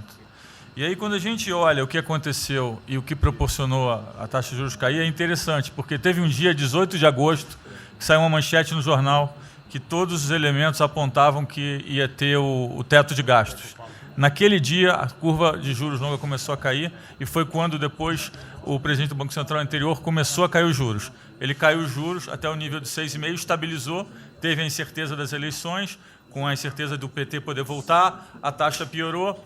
Depois, curiosamente, quando o mercado entendeu que ia ter a Previdência, foi quando abriu espaço para cortar os juros novamente. Então, a razão dos juros ter ido de 14,5%, ou 15%, ou 20% para o que está hoje foi o fato da sociedade, do mercado, ter entendido que o governo ia ter disciplina em relação às contas públicas. Isso a gente não pode esquecer. Tá? Se me permite, Roberto, então você está dizendo aí que não só a Selic, bem como a taxa longa, nós devemos basicamente a PEC do teto, é isso? Isso. Estou dizendo exatamente isso. e depois também a Previdência. Então, dito isso, eu acho que é importante a gente passar essa mensagem. Um outro tema só, em relação ao plano, 3 pontos só que eu acho importante. A gente tem feito reuniões entre os banqueiros centrais de vários países do mundo quase todas as semanas. E eu acho que tem 3 pontos que são importantes. Primeiro, existe um consenso hoje que o mundo privado está com muito medo de tomar risco. Então, que não vai ter como ter uma saída rápida sem que o governo não entre de alguma forma tomando risco, porque o mundo privado está com medo de tomar risco pelo fator medo, que é o fator que o doutor mencionou, que eu acho que é muito importante. Se amanhã você permitir todo mundo ir no estádio de futebol ver um jogo, será que todo mundo vai sair de casa e vai? Qual é o fator medo? E o fator medo é interessante, porque quanto mais informação você tem, mais medo você tem, porque a mídia joga medo. Então, você tem hoje uma classe mais alta que tem mais medo que a classe mais baixa, exatamente porque eles têm mais acesso à informação e a informação é enviesada. Então, o primeiro ponto é esse tema de tomar risco. O segundo ponto, rápido, é um tema que eu acho que está muito crescendo também, está crescendo bastante, que é a análise, que a gente chama de análise intertemporal. Quando você faz uma ajuda, quando o governo faz um gasto, geralmente acontece 2 coisas. Ou você bota fundo perdido, ou seja, esse gasto não vale nada, e aí vai ter um reflexo na economia, na taxa de juros, ou as pessoas exageram e falam, não, esse gasto vai ser multiplicador. Provavelmente não é nenhuma coisa nem outra. O que eu acho que falta de analisar os gastos do governo é o quanto desse gasto que eu recupero lá na frente, via preservar emprego, via manter uma empresa viva que ia morrer. Então, eu acho que falta análise completa do gasto. O gasto nunca é fundo perdido. Também ele nunca é muito multiplicador, ele é um meio do caminho entre uma coisa e outra. E o que eu acho que falta é a análise de eu vou gastar tanto e esse gasto vai ter essa efetividade. Por exemplo, existe uma percepção do mercado que dinheiro para governador e prefeito é dinheiro jogado fora. Pode ser que seja mentira, mas existe essa percepção hoje. E tem vários vídeos rodando por aí, os senhores devem ter visto, de que o dinheiro vai para a prefeitura e não vai parar, porque vai em bem intangível, que é difícil de controlar. Vai em programa que você nunca tem como monitorar. Então, acho que é importante esse tema de fazer essa análise intertemporal, de ver realmente qual é a eficiência do gasto. E, por último, último ponto, conversando com investidores, a gente tem feito isso, inclusive nós fizemos uma conversa, 2 bancos centrais com investidores, inclusive de infraestrutura, e o problema principal que aparece em toda a conversa no Brasil, do investidor privado, é que, no passado, toda vez que o investidor privado entrou, teve muita sacanagem. O tema da governança é super importante. Então, eu estava conversando com o Marinho, a coisa mais importante desse projeto, na minha opinião, é garantir que a governança é boa, para o investidor privado ter certeza que ele vai estar junto com o governo, ou ele vai estar em grande parte tomando risco, às vezes o governo vai tomar um pouquinho, mas que é uma coisa que ele não precisa se preocupar na frente com a governança. E o jeito de melhorar a governança é colocar agentes internacionais que fazem governança mundial. A gente conversou um pouco sobre isso, é só isso. Obrigado. Obrigado. Ministra Damares, por favor. Perdão, Marcelo já falou? Não. Ministra Damares. Ministro, parabéns pela ideia, mas eu preciso lembrar, e eu preciso fazer sempre isso para que a gente não perca o foco, a questão de valores, ministro. Esse governo tem o pilar dos valores. Não se pode construir nada neste governo sem a gente trazer valores. Nós estamos sabendo, e a gente está falando o tempo todo, que nós não seremos mais os mesmos depois dessa pandemia. O mundo não será mais o mesmo, nós não seremos mais o mesmo, e nós vamos ter que fazer uma revisão de políticas públicas no mundo todo e no Brasil. Nós vamos ter que nos reinventar, com certeza. Neste momento, o que nós estamos vendo aqui no nosso comitê? Nós estamos buscando dados e não estamos encontrando dados. Nós recebemos um governo que não tinha dados, os dados que nós tínhamos eram falsos, mentirosos, um Brasil de achismo, um Brasil de talvez, eu acho que é, talvez sim, talvez não. Políticas públicas construídas até agora nessa nação em cima de talvez e de achismo. Nós vamos ter que rever muita coisa. É um país plural. Quando a gente foi buscar os povos tradicionais agora para a gente construir o enfrentamento ao coronavírus, nós descobrimos, ministros, que nós temos 1.300.000 ucranianos no Brasil e ninguém nunca falou de ucranianos para nós, com a sua cultura totalmente preservada no Brasil. Nós estamos com 1.500.000 ciganos e eu falava de 1.300.000 e são 1.500.000 ciganos. Nós estamos... Então, presidente, nós vamos ter que rever muita coisa na aplicação das nossas políticas públicas no Brasil. Os nossos seringueiros são em números maiores do que a gente imagina no Brasil. Então, tudo que nós formos construir, nós vamos ter que ver, ministro, a questão dos valores também. A questão, os nossos quilombos estão crescendo e os meninos estão nascendo nos quilombos e os seus valores estão lá. Então, tudo vai ter que ver a questão dos valores. E quando eu falo valores, ministro, eu quero dizer para o senhor, nós estamos com quase 80 mil idosos em abrigos no Brasil. Eu me surpreendi com números. Nós estamos com quase 60 mil crianças em abrigos no Brasil. Os números estão me surpreendendo. E eu estou com um número absurdo de mulheres também em busca de abrigos por causa de violência. Então, tudo isso tem que vir para este pacote.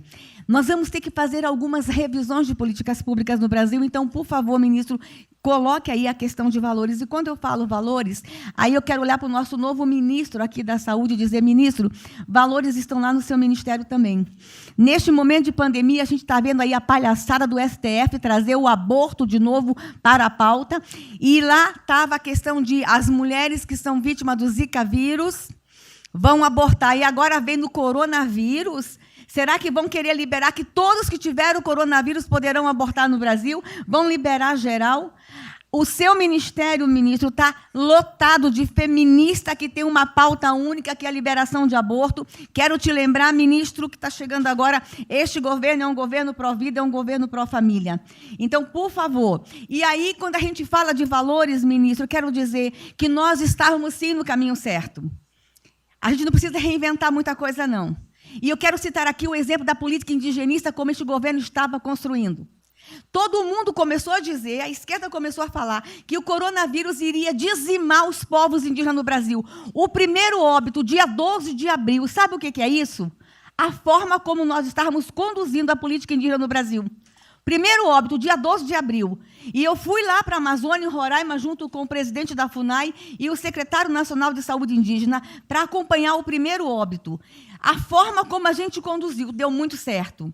Vamos ter que melhorar? Vamos ter que melhorar. E por que nós fomos lá, presidente? Porque nós recebemos a notícia que haveria contaminação criminosa em Roraima, em Amazônia, de propósito, em índios, para dizimar aldeias e povos inteiros para colocar nas costas do presidente Bolsonaro. Eu tive que ir para lá com o presidente da FUNAI e me reuni com os generais da região e o superintendente da Polícia Federal para a gente fazer uma ação ali meio que sigilosa, porque eles precisavam matar mais índio para dizer que a nossa política não estava dando certo. Então, o que a gente estava fazendo estava dando certo, o que nós estamos fazendo está dando certo. Então, aqui, general, todo o nosso trabalho que envolve políticas de valores precisa estar aqui no Pró-Brasil. E aí, presidente, só para encerrar, eu quero dizer para o senhor que a sua angústia tem razão de ser. Nunca houve tanta violação de direitos no Brasil como neste período. Direitos fundamentais foram violados. No nosso Disque 100 tem mais de 5 mil registros, ministros, de violação de direitos humanos. Mas o senhor tem uma ministra de Direitos Humanos e uma equipe muito corajosa. São mais de 5 mil procedimentos e ações que estão sendo construídos. Governadores e prefeitos responderão processos. Idosos estão sendo algemados e jogados dentro de camburões no Brasil. Mulheres sendo jogadas no chão e sendo algemadas por não terem feito nada. Nós estamos vendo padres sendo multados em R$90 mil porque estavam dentro da igreja com 2 fiéis. A maior violação de direitos humanos da história do Brasil nos últimos 30 anos está acontecendo neste momento. Mas nós estamos tomando providências, a pandemia vai passar, mas governadores e prefeitos responderão processos e nós vamos pedir, inclusive, a prisão de governadores e prefeitos. E nós estamos subindo o tom. E discursos estão chegando. O nosso ministério vai começar a pegar pesado com governadores e prefeitos. Nunca vimos o que está acontecendo hoje. Se eles falavam que nós éramos violadores de direitos, eles estão. Inclusive, o governador Wellington, agora, ontem, determinou que a polícia poderá entrar nas casas. Vocês não imaginam o que ele vai fazer. Poderá entrar assinou. A polícia poderá entrar na casa sem mandato. Então, assim, as maiores violações estão acontecendo nesses dias. Então, nós estamos fazendo enfrentamento, mais de 5 procedimentos, o nosso ministério já tomou iniciativa e nós estamos pedindo, inclusive, a prisão de alguns governadores. Então, está aí algumas respostas. Valores, por favor. Valores. Ministro Damares, houve aqui uma apresentação, uma representação do ministro Paulo Guedes, que a senhora vai receber mais dinheiro. Até que o menos recebe ela. Que menos recebe ela. Obrigada. Ministro Marcelo, por favor. Obrigado, vou ser bem breve também. Primeiro, parabenizar o ministro Braga Neto pelo Pro Brasil. Eu queria só deixar uma coisa seguinte, eu fico bem... Não é trabalho meu, hein? É trabalho da equipe e eu roubei ideia de bando de gente aqui. Eu roubei ideia aqui, ali, eu roubei ideia, tá? Eu aproveitei a ideia, eu só coordenei. Um cronograma importante do projeto. Obviamente, todos os ministérios, como o Ministério do Turismo, também já estamos finalizando até amanhã esse programa de retomada.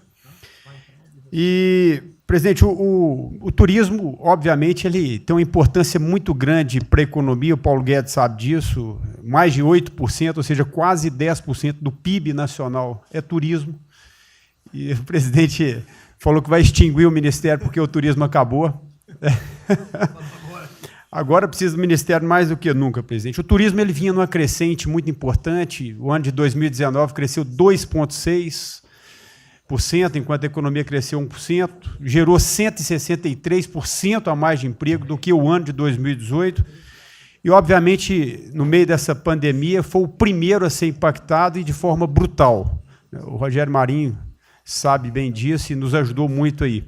Quero aproveitar para agradecer o Paulo Guedes, o Marinho também nos ajudou muito nesse processo, de contemplar, ou seja, de ter um plano de ação que viesse evitar o desmonte do setor do turismo, porque grande parte das empresas do turismo passou de um fluxo de caixa de 100 para 0 de um dia para o outro. Então, ações como a suspensão de contrato de trabalho, o ministro Moro também, agradeço, teve uma ação fundamental para o setor, que foi uma medida provisória que contemplasse ambas as partes, tanto o consumidor quanto as empresas, através da Senacom, o que impediu judicializações em massa, porque aquela pessoa que comprou o ingresso de um show ou um pacote turístico, ela, se fosse para cima das empresas ainda para pedir o reembolso de imediato, isso seria catastrófico, geraria mais desemprego ainda.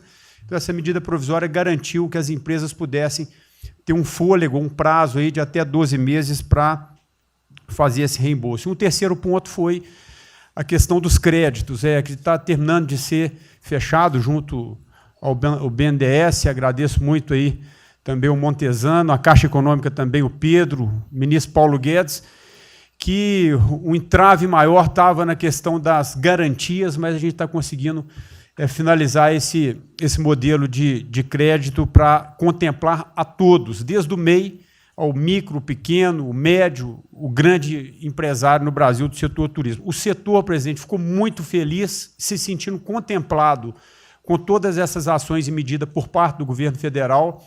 Então, o setor do turismo no Brasil fizeram cartas com as principais associações agradecendo a postura do governo federal em relação a isso.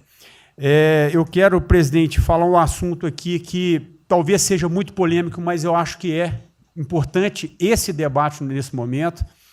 Aí eu falo também para a ministra Damares, que eu sei que é uma pauta muito sensível também a ela, que é a questão, presidente, porque o Ministério do Turismo agora tem que ter um planejamento, um plano de atração de investimentos, que é o que gera emprego, renda, é o que ajuda, obviamente, a economia do Brasil. E, para isso, presidente, eu acredito que é um momento propício, nesse planejamento da retomada, discutir os resorts integrados.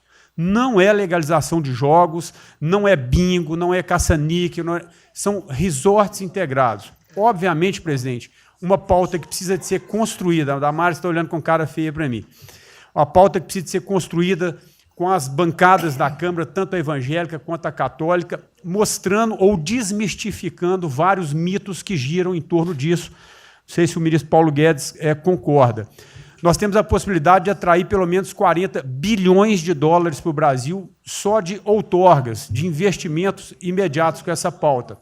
Mas o que precisa ser feito, presidente, é realmente desmistificar a questão de evasão de divisas, de lavagem de dinheiro, de tráfico de drogas, e, para isso, eu sugeriria que, nesse debate, pudéssemos contar com o Ministério da Justiça, através da Polícia Federal, o Ministério Público na mesa, a Receita Federal, os órgãos de controle, mas, obviamente, presidente, uma pauta que só levaríamos para frente se a gente conseguir pacificar ou nos fazer entender pelas bancadas evangélicas, pela bancada católica, para que não haja uma distorção na comunicação disso. Tem que ser um projeto muito bem feito, que eu acredito que pode ser, e nesse processo da retomada, uma grande oportunidade para o Brasil atrair grandes complexos, dos quais apenas 3% são utilizados para os cassinos.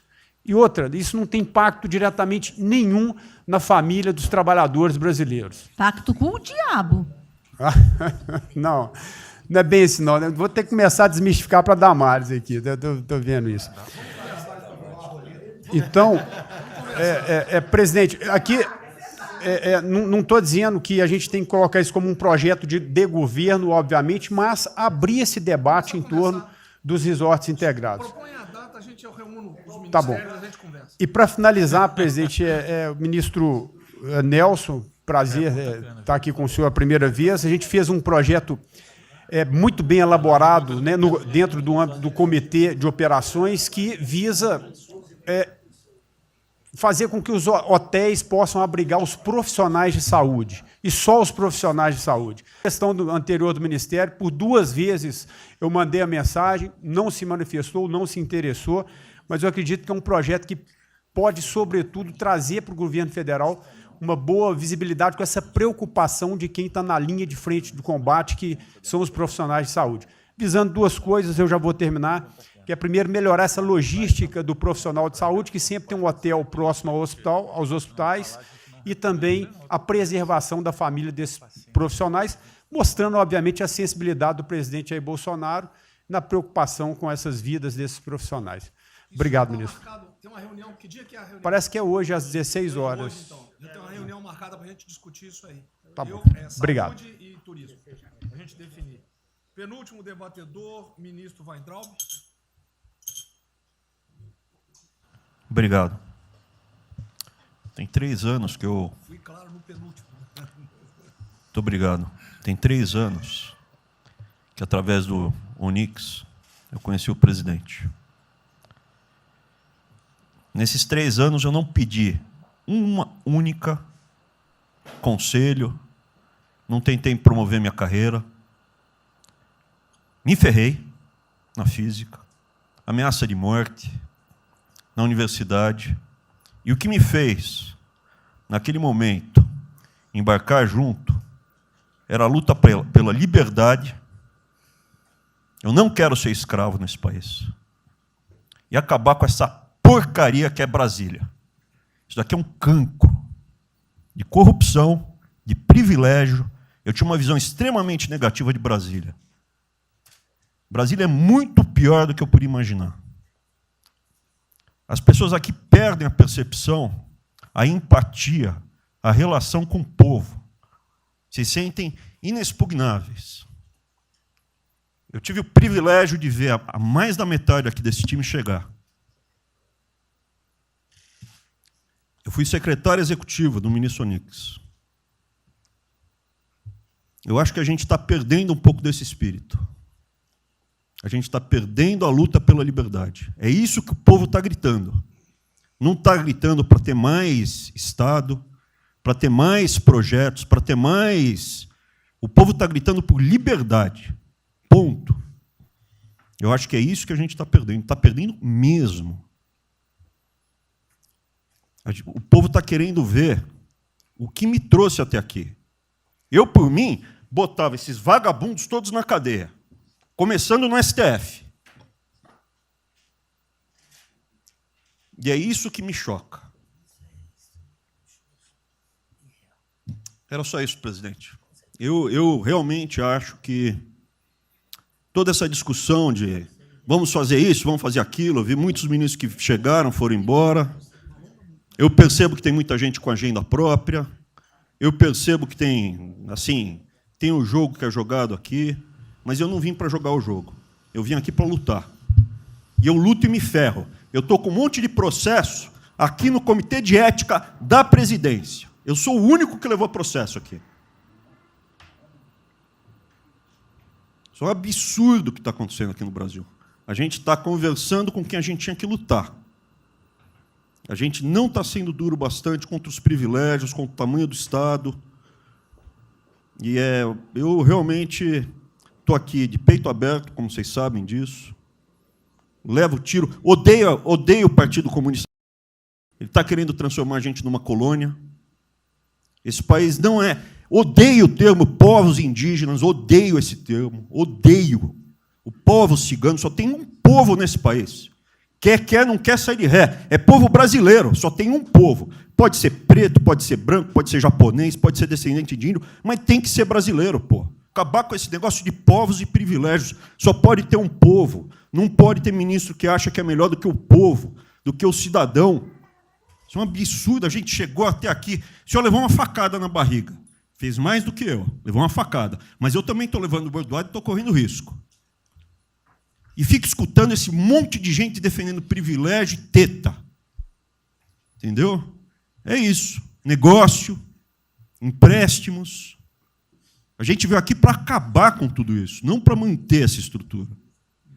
E esse é o meu sentimento extremamente chateado que eu estou vendo. Essa oportunidade se perder. Eu sou, evidentemente, eu estou no grupo dos ministros que está mais ligado com a militância, evidente, porque eu era um militante. Eu estava militando de peito aberto, continuo militando, do ponto de vista de carreira. Eu poderia ter tentado me dar bem. Não foi isso que eu fiz. Não foi isso que eu fiz. Sei que isso daqui é um palácio, existem intrigas palacianas, estou sendo muito franco. E a gente pode sim perder a liberdade, perder esse país. Ninguém vai se dar bem se a gente perder esse país. Quem vai se dar bem são pouquíssimas famílias. Pouquíssimas famílias. Não se iludam. Não se iludam. Era isso. Deixa eu complementar aqui. O que o Weintraub está falando, eu estou com 65 anos, a gente vai se aproximando de quem não deve. Eu já tenho que me policiar no tocante a isso daí. São pessoas aqui em Brasília, dos 3 poderes, que não sabem o que é povo. Eu converso com alguns, não sabem o que é um feijão com arroz, não sabem o que é um supermercado, esqueceu. Acho que o dinheiro cai do céu. Eu estou com meus privilégios garantidos, meus 100 mil por mês, em média, 100 mil por mês a galera ganha, né? Legalmente, e acha que isso vai acabar nunca. Como alguns acham que a liberdade... qual é desse cara? Está maluco? Eu estou vendo o mais antigo aqui, o Joelino aqui. Ele sabe o que foi 64. Muitos aqui não sabem. Essa cambada que tentou chegar no poder em 64, se tiver chegado, ele estava fudido todo mundo aqui. Cortando, eu estava felicíssimo se estivesse cortando cana, ganhando $20 por mês. Não pode esquecer disso. Nós não podemos esquecer o que é esse povo. Eu vou convidar os ministros para domingo e passar a Serena Taguatinga. Convite, não é missão, não, convite. Para ver como é que está o cara na esquina. Para ver uns merda, para falar aí, né, uns merda de sempre.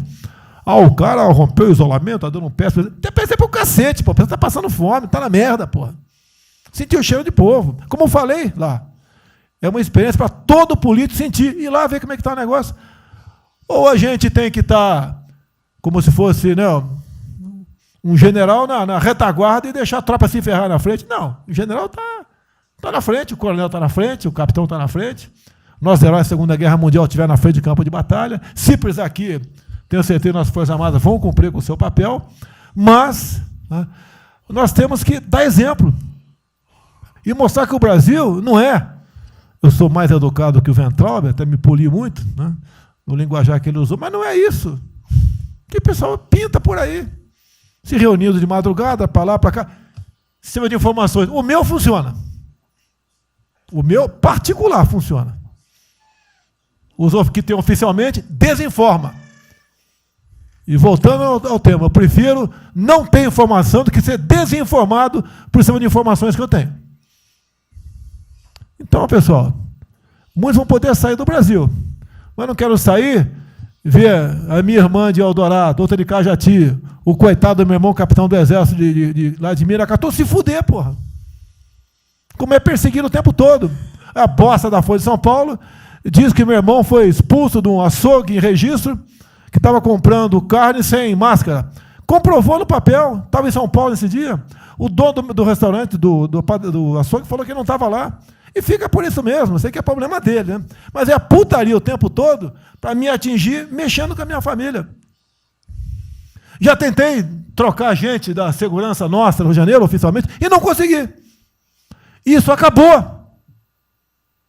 Eu não vou esperar fuder minha família toda, de sacanagem, ou amigos meus, porque eu não posso trocar alguém da segurança na ponta da linha que pertence à estrutura nossa. Vai trocar. Se não puder trocar, troca o chefe dele. Pode trocar o chefe dele? Troca o ministro. E ponto final. Não estamos aqui para brincadeira. Você vê um garoto aqui, ó, com todo respeito, do BNDES. Tá, eu conheci ele, usava calção lá. Tá? Pô, ele veio dos Estados Unidos para cá, podia estar muito bem lá. Veio para cá, vai tentar mudar o Brasil, a convite do Paulo Guedes, que é amigo dos pais dele, por coincidência, né, Paulo Guedes? Coincidência. Eu não lembro dos teus pais, lembro de você, tá certo? Mas alguém que está investindo aqui. E todos nós temos que pensar nisso. O que esses filha de uma égua querem, é a nossa liberdade. Olha, como é fácil impor uma ditadura no Brasil, como é fácil. O povo está dentro de casa. Por isso que eu quero, ministro da Justiça e ministro da Defesa, que o povo se arme. Que é a garantia que não vai ter um filho da puta aparecer para impor uma ditadura aqui. Porque é fácil impor uma ditadura. Facílimo. Um bosta de um prefeito, faz um bosta de um decreto, algema e deixa todo mundo dentro de casa. Se tivesse armado, ia para a rua. E se eu fosse ditador, né, eu queria desarmar a população, como todos fizeram no passado, quando queriam, antes de impor a sua respectiva ditadura. Aí, que a demonstração nossa, eu peço ao Fernando e ao Moro que, por favor, assine essa portaria hoje, que eu quero dar um puta de um recado para esses bosta. Por que eu estou armando o povo? Porque eu não quero uma ditadura. E não dá para segurar mais. Não dá para segurar mais. Quem não aceitar as minhas bandeiras, Damares, família, Deus, Brasil, armamento, liberdade de expressão, livre mercado, quem não aceitar isso está no governo errado.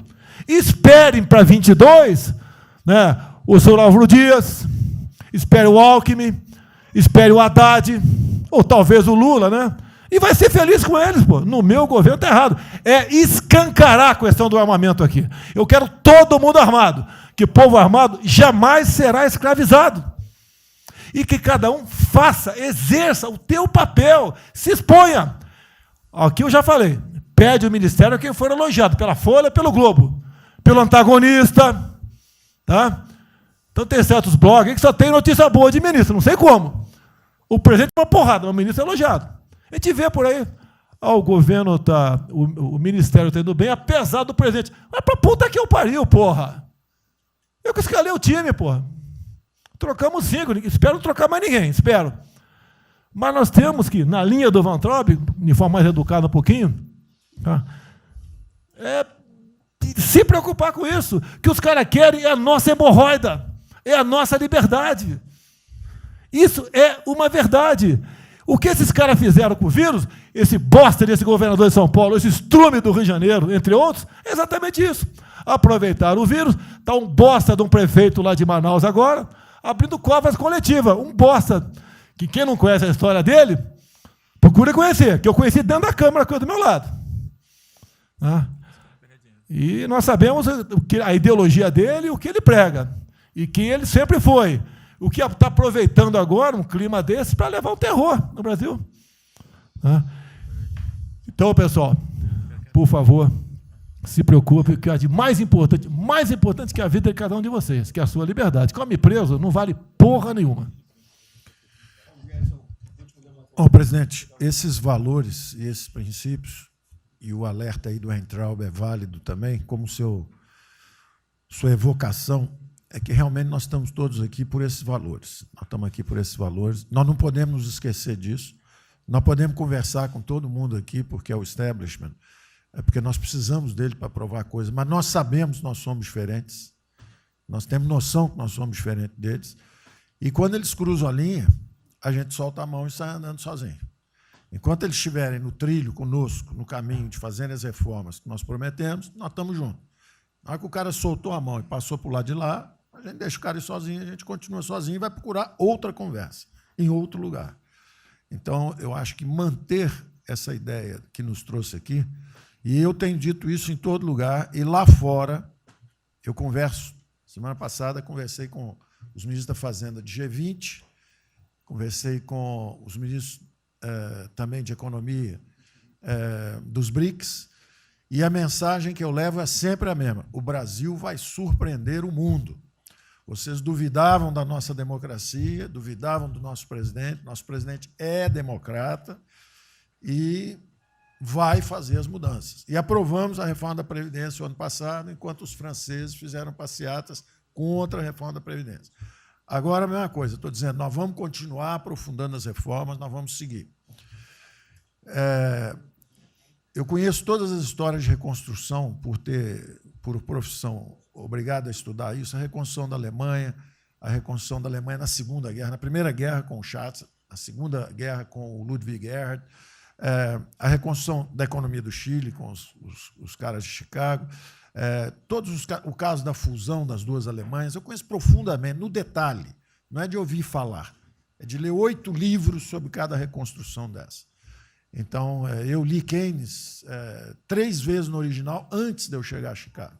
Então, para mim, não tem música, não tem dogma, não tem blá, blá, blá. Tem estudos sobre todas as ocasiões.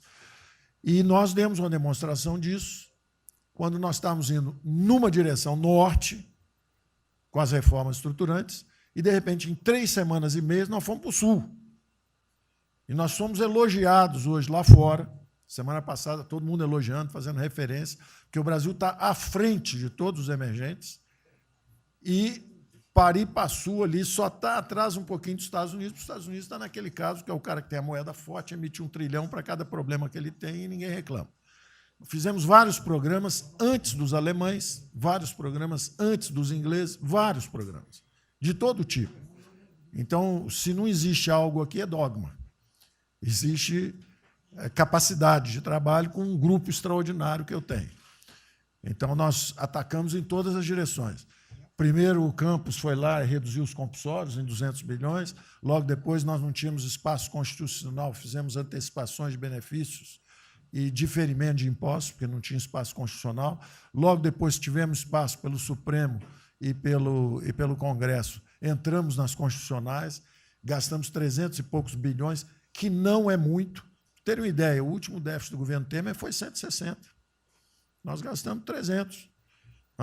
Não gastamos tanto assim, mas atingimos 50 milhões de brasileiros, como diz lá o Pedro. 70 milhões de brasileiros. Lançamos essa camada para os mais frágeis, pegamos os idosos, pegamos as empresas, microcrédito, depois de 0 a 360 mil, depois de 360 mil a 10 milhões, montamos um comitê de bancos, estamos lá com o Montesano agora fazendo justamente a reestruturação. Não vai ter molezinha para a empresa aérea, para nada disso. É dinheiro que nós vamos botar usando a melhor tecnologia financeira lá de fora. Nós vamos botar dinheiro, vai dar certo e nós vamos ganhar dinheiro. Nós vamos ganhar dinheiro usando recursos públicos para salvar grandes companhias. Agora, nós vamos perder dinheiro salvando empresas pequenininhas. Então, nós estamos fazendo tudo by the book direitinho. Na conversa com os ministros da Fazenda lá de fora, eu disse que nós estamos com um déficit extraordinariamente alto esse ano, da mesma forma que eles, está todo mundo na mesma direção, só que nós caímos no chão, está uma confusão, tiro, porrada e bomba, mas nós não perdemos a bússola. A gente cai, levanta e sabe para onde nós temos que ir. Nós não vamos perder a bússola. Nós sabemos dos valores, sabemos dos princípios, sabemos o que nós estamos defendendo. Nós estamos defendendo liberdade, liberdade econômica, liberdade política. Nós sabemos o que nós estamos defendendo. E estamos agora, no meio dessa confusão, derrubando a última torre do inimigo, que é uma coisa que nós vamos fazer a reconstrução e a nossa transformação econômica. A outra coisa são as torres do inimigo que a gente tinha que derrubar. Uma era o excesso de gasto na Previdência, derrubamos assim que entramos. A segunda torre era os juros estão descendo e vão descer mais ainda. O Campos tem o mapa já, nós estamos descendo. Então, para ter uma ideia, o ano passado, para esse ano, 120 bilhões a menos de juros. um plano Marshall por ano, né? Sem juros, de juros a menos. Então, nós sabemos, e é nessa confusão toda, todo mundo está achando que estão distraídos, abraçaram a gente, enrolaram com a gente, nós já botamos a granada no bolso do inimigo. 2 anos sem aumento de salário. Era a terceira torre que nós podíamos derrubar. Nós vamos derrubar agora também.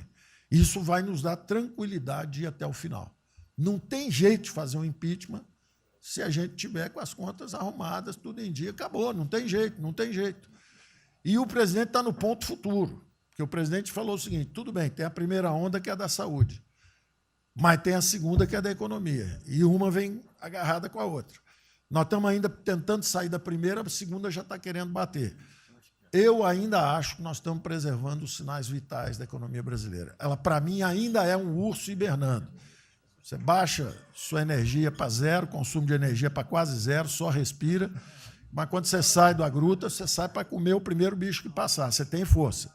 Nós não podemos deixar isso graças à super safra da nossa Tereza, à logística do Tarcísio, a comida está chegando, as exportações estão seguindo, a China é aquele cara que você sabe que você tem que aguentar, porque, para vocês terem uma ideia, para cada $1 que o Brasil exporta para os Estados Unidos, exporta 3 para a China.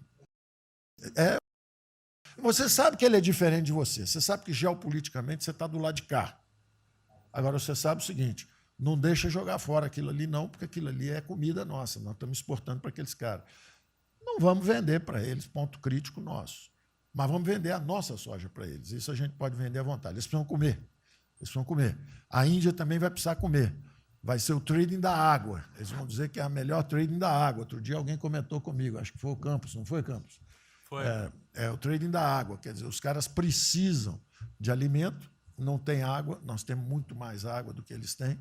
Então, eles vão ter que abrir mão da agricultura para fazer outras coisas e nós vamos poder exportar para eles também. Então, nós temos um mapa de voo bom, nós temos uma equipe jovem, preparada, todo mundo trabalhando juntos, e nós não vamos perder o rumo, nós não podemos perder o rumo. Então, vai ter muita conversa, vamos para cá, vamos para lá, vamos fazer isso, vamos fazer aquilo, não vamos perder o rumo, não. Pode dar vestimento, bota peruca loura, passa batom vermelho, faz uma opção de coisa que for necessário politicamente, mas não vão perder o rumo econômico, não, nós sabemos onde nós estamos indo. Então, eu estou só dando uma mensagem de tranquilidade para todo mundo aqui, que é o seguinte, nós não estamos fazendo nada exótico, dogmático, nada disso. Nós estamos indo numa direção, fizemos o que o mundo inteiro fez, em 3 semanas e meia, nós fizemos o que o mundo inteiro fez, só que nós não vamos perder o rumo, não. Nós sabemos para onde nós vamos voltar já já, tá certo? E se o mundo for diferente, nós vamos ter capacidade de adaptação. Por exemplo, eu já tenho conversado com o ministro da Defesa, já conversamos algumas vezes, quantos 200 mil, 300 mil, quantos jovens aprendizes nós podemos absorver nos quartéis brasileiros? 1 milhão? 1 milhão a R$200, que é o Bolsa Família, R$300, para o cara de manhã faz calistenia, aprende civil, organização social, como é que é o OSPB, né? Organização Social Política, né? Faz ginástica, canta o hino, bate continente, de tarde aprende a ser um cidadão, pô. Aprende a ser cidadão, disciplina, usar o tempo construtivamente, pô. Voluntário para fazer estrada, para fazer isso e aquilo. Sabe quanto custa isso? R$200 por mês, 1 milhão de cada, 200 milhões, pô. Joga 10 meses aí, 2 bi, isso é nada. Então, nós vamos pegar na reconstrução, nós vamos pegar 1 bilhão, 2 bilhões e contrata 1 milhão de jovens aqui. A Alemanha fez isso na reconstrução. Aí você também quer fazer estrada, precisa de 3, 4 bilhões a mais, tem um orçamento de 8, toma aqui seus 4 bilhões. Isso não faz falta. Isso não faz falta. Não é isso o problema.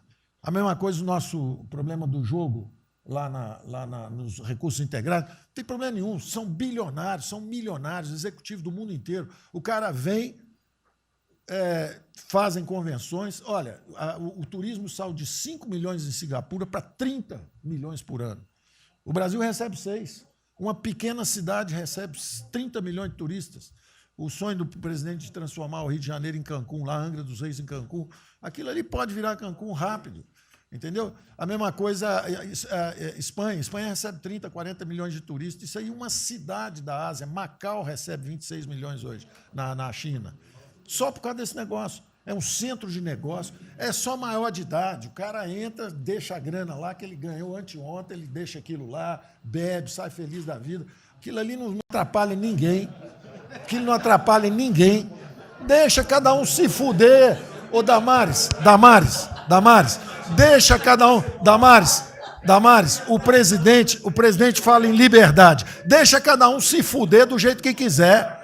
Principalmente se o cara é maior, vacinado e bilionário. Deixa o cara se fuder, pô. Lá não entra nenhum brasileirinho. Não entra nenhum brasileirinho desprotegido. Se a CGU tiver como controlar a entrada e a saída do dinheiro... Isso, então vamos lá. Se não tiver como lavar dinheiro sujo... Então, só para terminar, as observações também finais ali, o Campos falou duas coisas também interessantes. Então, o Campos falou duas coisas interessantes ali. Uma é o seguinte... O estrangeiro, para vir, para fazer os investimentos, eu recebi um embaixador, já reportei isso para o presidente, eu recebi um embaixador dos Estados Unidos e ele veio conversar conosco. E a mensagem maior dele era uma só. Assim, olha, nós queremos um bom ambiente de negócio. Nós vamos colocar centenas de bilhões de dólares aqui. O mundo inteiro quer investir no Brasil. Agora, nós precisamos de um bom ambiente de negócio. Simplificação de impostos, segurança jurídica, coisa desse tipo. Não é? Então, o secretário do Comércio americano, que é o Wilbur Ross, o cara me disse o seguinte, eu só tenho um conselho para vocês. Vamos aderir ao GPA, é o General Purchasing Agreement, que é o seguinte, é um acordo, nós com a entrada na OECD, nós assinamos esse acordo, e esse acordo diz o seguinte, não pode haver nenhuma compra governamental sem transparência. Acabou. Então, basta a gente fazer isso, quer dizer, vai fazer concorrência para concessão, privatização. Então, nós já estamos na pista certa, já estamos indo na direção certa. Só uma informação sobre isso aí. Eu fiz uma reunião com o pessoal da OCDE essa semana agora, foi semana passada, né? Semana passada, falando do nosso interesse, eles falaram que sim, já nos consideram da OCDE. Sim. Tá? Então, os ministérios, estou falando isso porque vários ministérios têm uma pauta a cumprir. Sim. Vamos continuar nisso porque, vamos dizer, a impressão foi excepcional. Ministro, é só um dado aqui da OCDE. Só um dado aqui, rapidamente da OCDE. O presidente falou que nós estamos com o apoio do Trump. Não, o embaixador disse isso. O embaixador disse nós não podemos perder a oportunidade do presidente estar tão próximo ao Trump. Os nossos dois presidentes estão próximos. Nós não podemos perder essa oportunidade. O presidente da OCDE disse que realmente o Trump, os Estados Unidos, que era, vamos dizer assim, tinha uma certa objeção, agora já está favorável. Isso é real. Ministro, é só um dado. A OCDE, 90% dos países que hoje integram a OCDE já contam com os resorts integrados. E os outros 10% é porque são muçulmanos. Por isso que não estão. 88% tem o ensino domiciliar. Então, a gente vai entrar com a MP hoje lá, tá? Homeschooling. Só uma informação. Ontem eu tive o G20 da Agricultura. Ontem foi o dia do G20 da Agricultura.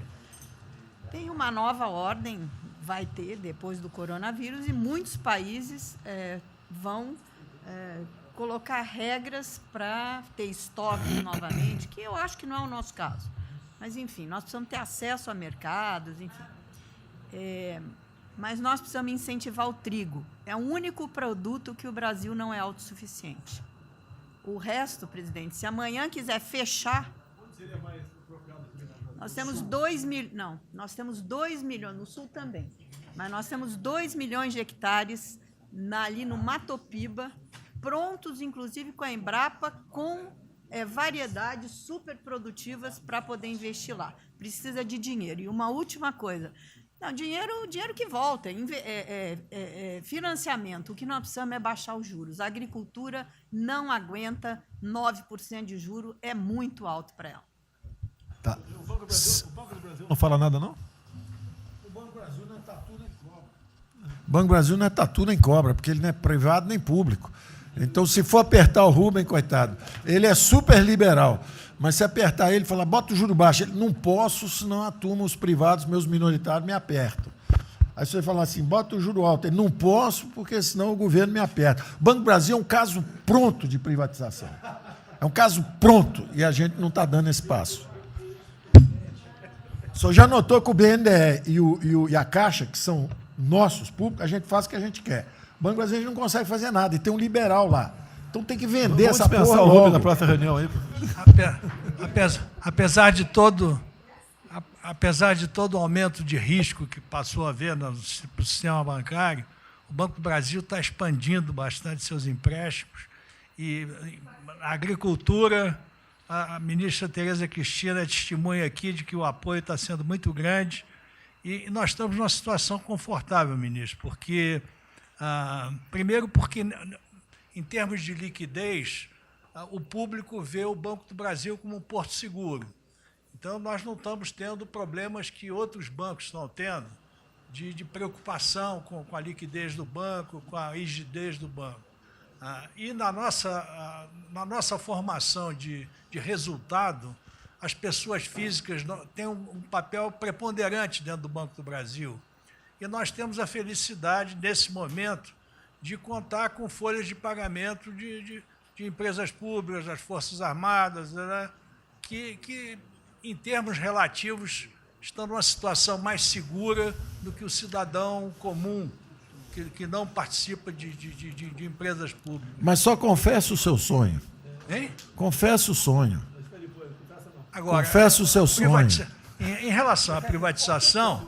Só em 23 você confessa, agora não. Em relação à privatização, eu acho que fica claro que com o BNDES cuidando do desenvolvimento e com a Caixa cuidando do fim da área social, o Banco do Brasil estaria pronto para um programa de privatização. Né? Mas isso a gente pode fazer... Só se discute, só se fala isso em 23. Tá? A gente pode fazer um dia um seminário aí que possa estender aí. Porque o Banco do Brasil, no passado, teve muitos privilégios pelo fato de ser público. Né? As folhas de pagamento vinham naturalmente para o Banco do Brasil ou para a Caixa. A administração dos depósitos judiciais eram sempre do Banco do Brasil e da Caixa. Hoje isso tudo é processo de concorrência. Nós temos que pagar muito caro por esses antigos privilégios que não são mais privilégios. E fica só o lado ruim de ser estatal, pesando no Banco do Brasil. Quer dizer, a gente não tem a mesma facilidade de contratação, a gente não tem a mesma facilidade de demissão de maus funcionários e vai por diante. Quer dizer, tudo tem que submeter ao governo, tem o Tribunal de Contas travando tudo. Né? O Tribunal de Contas, hoje em dia, é uma usina de terror. Quer dizer, se a gente faz alguma coisa, está arriscado ir para a cadeia. Se não faz, é processado por inação. Né? Você não tomou as providências que tinha que ter tomado. Então virou um terror isso. Né? Se ficar, o bicho pega, se correr, o bicho come. Agora, se me permite, eu queria fazer uma observação rápida sobre a área de medicina. Eu acompanho os números diariamente. Eu vejo que os óbitos, eles chegaram diários, passaram de 200 durante alguns dias, 4, 5 dias, mais de 200 pessoas sendo mortas. De uns 4, 5 dias para cá, esses óbitos caíram bastante, já não chegam mais na casa de 200. A minha sensação, de quem não é especialista no negócio, mas que observa os números, é que o tal do pico, o tal do famoso pico, que gerava tantas preocupações, a minha sensação é que esse pico já passou. Né? Agora... É que o senhor não viu o número que nós mostramos lá em cima agora, mas isso é outra história. Senhores, sem querer cortar, muito obrigado a todos, porque senão não termino. Presidente.